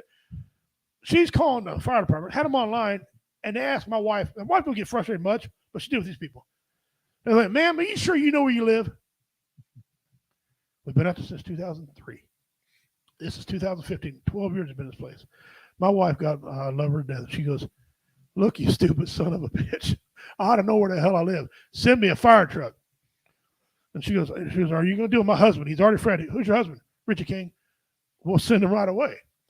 The closest one never got to us till last. The one furthest away, I mean 45 miles away, got to us second. She called the emergency number on the power company. They said, do not pull the meter.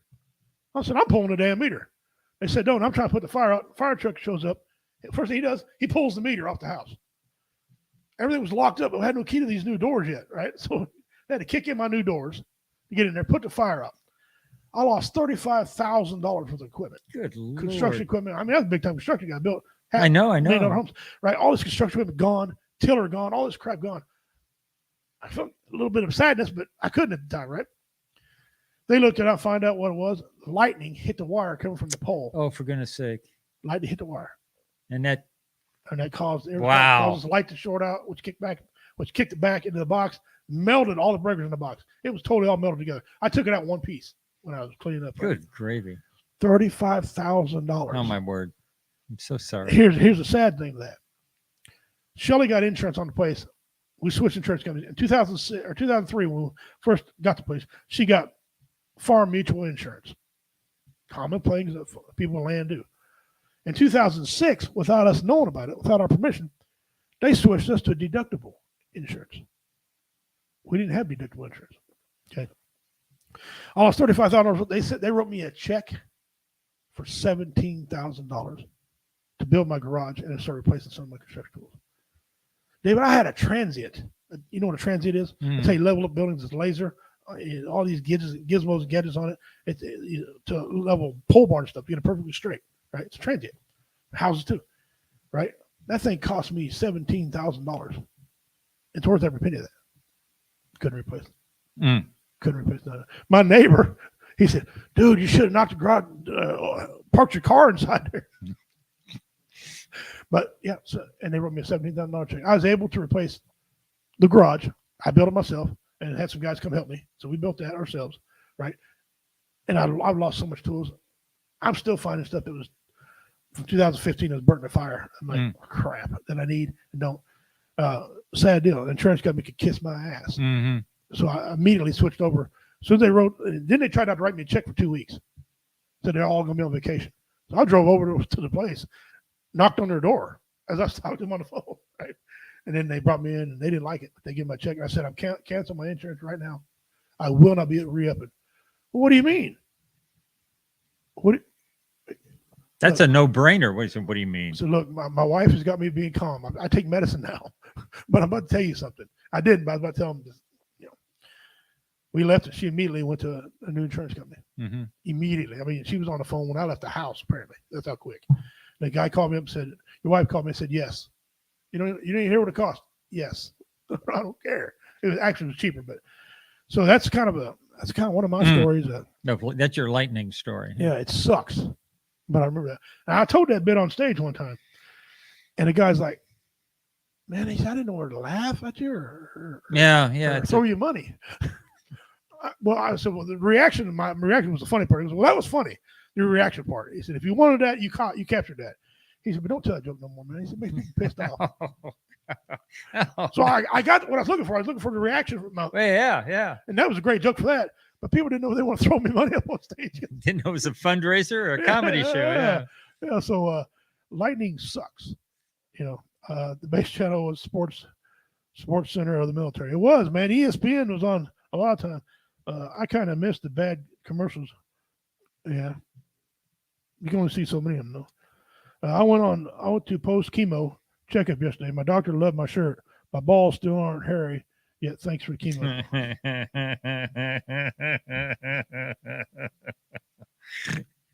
It's a very thoughtful sentiment.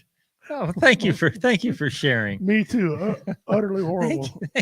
Thank you. You made my day. Terrell posted a meme. It didn't show up, but he posted a meme of a thumbs up. Well, guys, it's coming down to the last part of it. David, man, thank you very much. Oh, of course. Oh, I got to show. I almost forgot. I got to show my what is it. This is the last time. All right. My last time. If I don't have a guess on this one, I'll have to come up with a new one. Here we go. What is it? Give you a description. It's a very light glass tube with a hole at the top of and a thinner tube that bends upward, coming up from the one side. What is it? Now, I'm going to tell you right now, it's not a sex toy. So get your minds out together. And it's not a bong that you bong marijuana with. Okay. But no one gets it. I'll go on to something else. I will tell you, though, I've never told you what any of these were because I might recycle them later. This one, I'll tell you what this one is if no one gets it. Next week, I'll tell you what this is. Next week. But again, here's how it works. If you guess this right, you get 100 entries into the Mystery Box Challenge. 100 entries automatically into the Mystery Box Challenge, which is getting some good stuff in it, by the way. It's filling up. Okay. I will only answer you if you give me the right answer. You can guess. If you're guessing and I'm not responding to you, it's probably the wrong answer. You can guess anytime during the week. If you watch this show, you come back and guess. You put something in the comments or go to DM us, whatever. We'll get your response. If it's right, you'll win. I'll announce you on the following show. Okay. Only if you give me the right answers. If you get the wrong answers, I won't bother you. So there it is. The very last time you're going to see what is it 3 times I run these things. 3 times. If you don't guess it within 3 times, I put it away for later. Okay, there you go. I have questions. You know, you say when you get older, you're supposed to get old and wise. Mhm. The older I get, the more questions I have. For example, if you ask for change for $1 at a dollar store, do they just give you a different dollar? I don't know. You always wanted that too. If vampires can't see their reflections in the mirror, how do they get their hair so perfect? Normally I wouldn't respond to wrong answers, but this one's funny. He said Hunter's crack pipe. No, that's not it. If I open a small piano store, should I have a baby grand opening? I like that joke. That is a good joke. Baby grand. That's a good joke right there. Yeah. That's a very good one. I like it too. I named my phone Elvis because it dies every time I'm on the toilet. You know, I want to. When somebody says, "I'm going to give you $50 cash," As opposed to what? is there any other type of? Is there another 50 what? Quarters. You can give it to you in But quarters. that's still cash. Well, that's a good point. You know, it's still currency.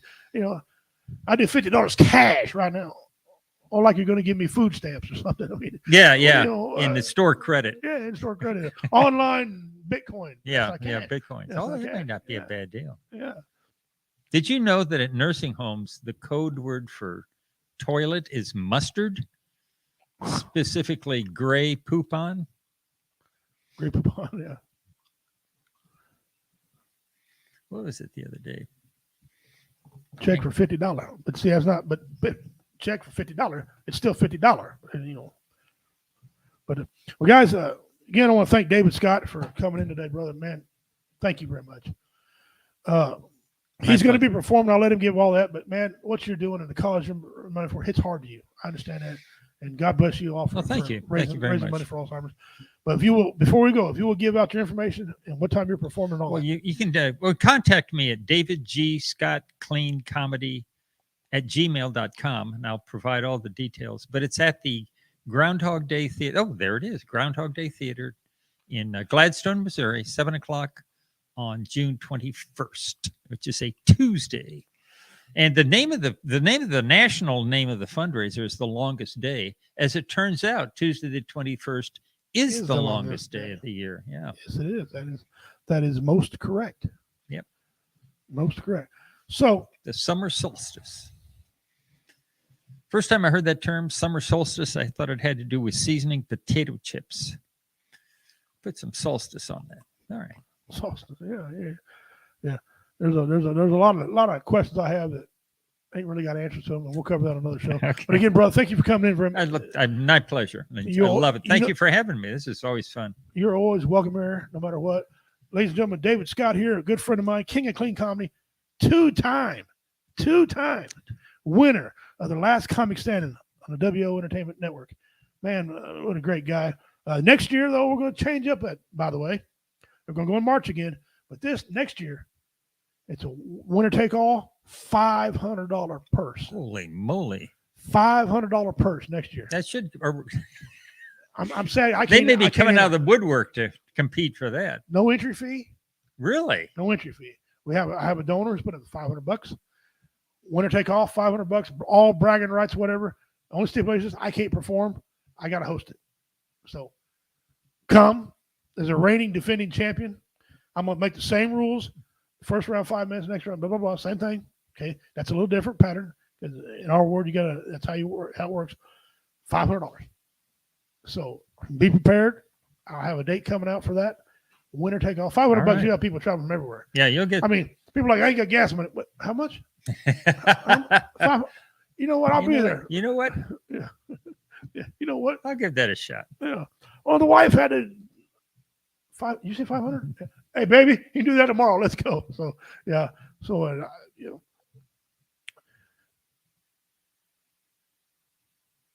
no, Kyle. Hold on a second. I looked at the wrong one. No. Actually, partly. You're partly right. I'll say that to you. You're partly right. But someone gets it. Anyway, David Scott, thank you sir, for being here. Appreciate it so much. It's 8 o'clock. I don't want to get myself in trouble by myself for going over it. I mean, it's my show. Anytime, any place, anywhere you want to put something out, you know you got a free avenue to do it here. We got fans over here to watch. They love you when you come on. Your book is an excellent book. Go to davidgscottguys.com and figure out how do you get that book. It's a funny book. Okay, I don't laugh at other people very much. It takes a lot to make me laugh, and that's a good book. I laugh about it. It's a good book. Some say he's the dad joke extraordinaire. You can call it whatever you want if you buy it. So you still have CDs. Yes, they have to contact me directly, but I have them. I got to buy. In fact, I got CDs. Yeah, before we go, we had a good comment here.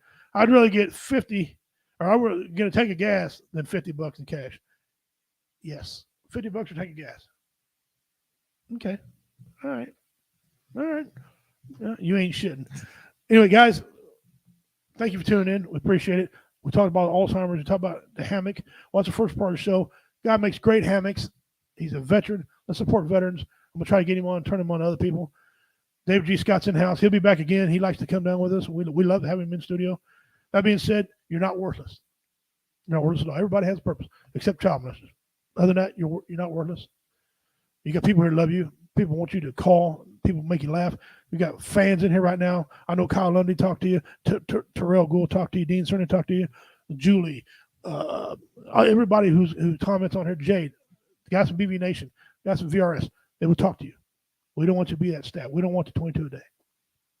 Yeah, we don't. So if you need help, call. I'm announcing right now. First of all, I want you all to go to YouTube, our YouTube channel. Subscribe to W Entertainment YouTube channel. We're going to start moving over there a little bit, get kind of away from Facebook a little bit as our main advertisement. So if they kill us off, you guys will be on Facebook. It won't have that problem no more. You won't break the content because a lot of our content people can't get because Facebook wants to shut us down. 2, W Entertainment Network is now going to be getting themselves a 1-800 number, or try to get one. We call 1-800, might not be 1-800. Anyway, it's a crisis line here.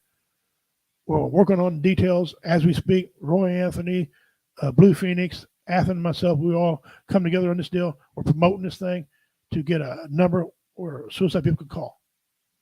We can sing, dance for you, whatever you need us to do. That's coming. Look forward to that. I'm Redneck Pimp, the bad man of comedy, on behalf of David Scott and the entire network here, the Woe Entertainment Network. Dona Dagahoy, Osta Usi. Until we meet again, good night. We're out.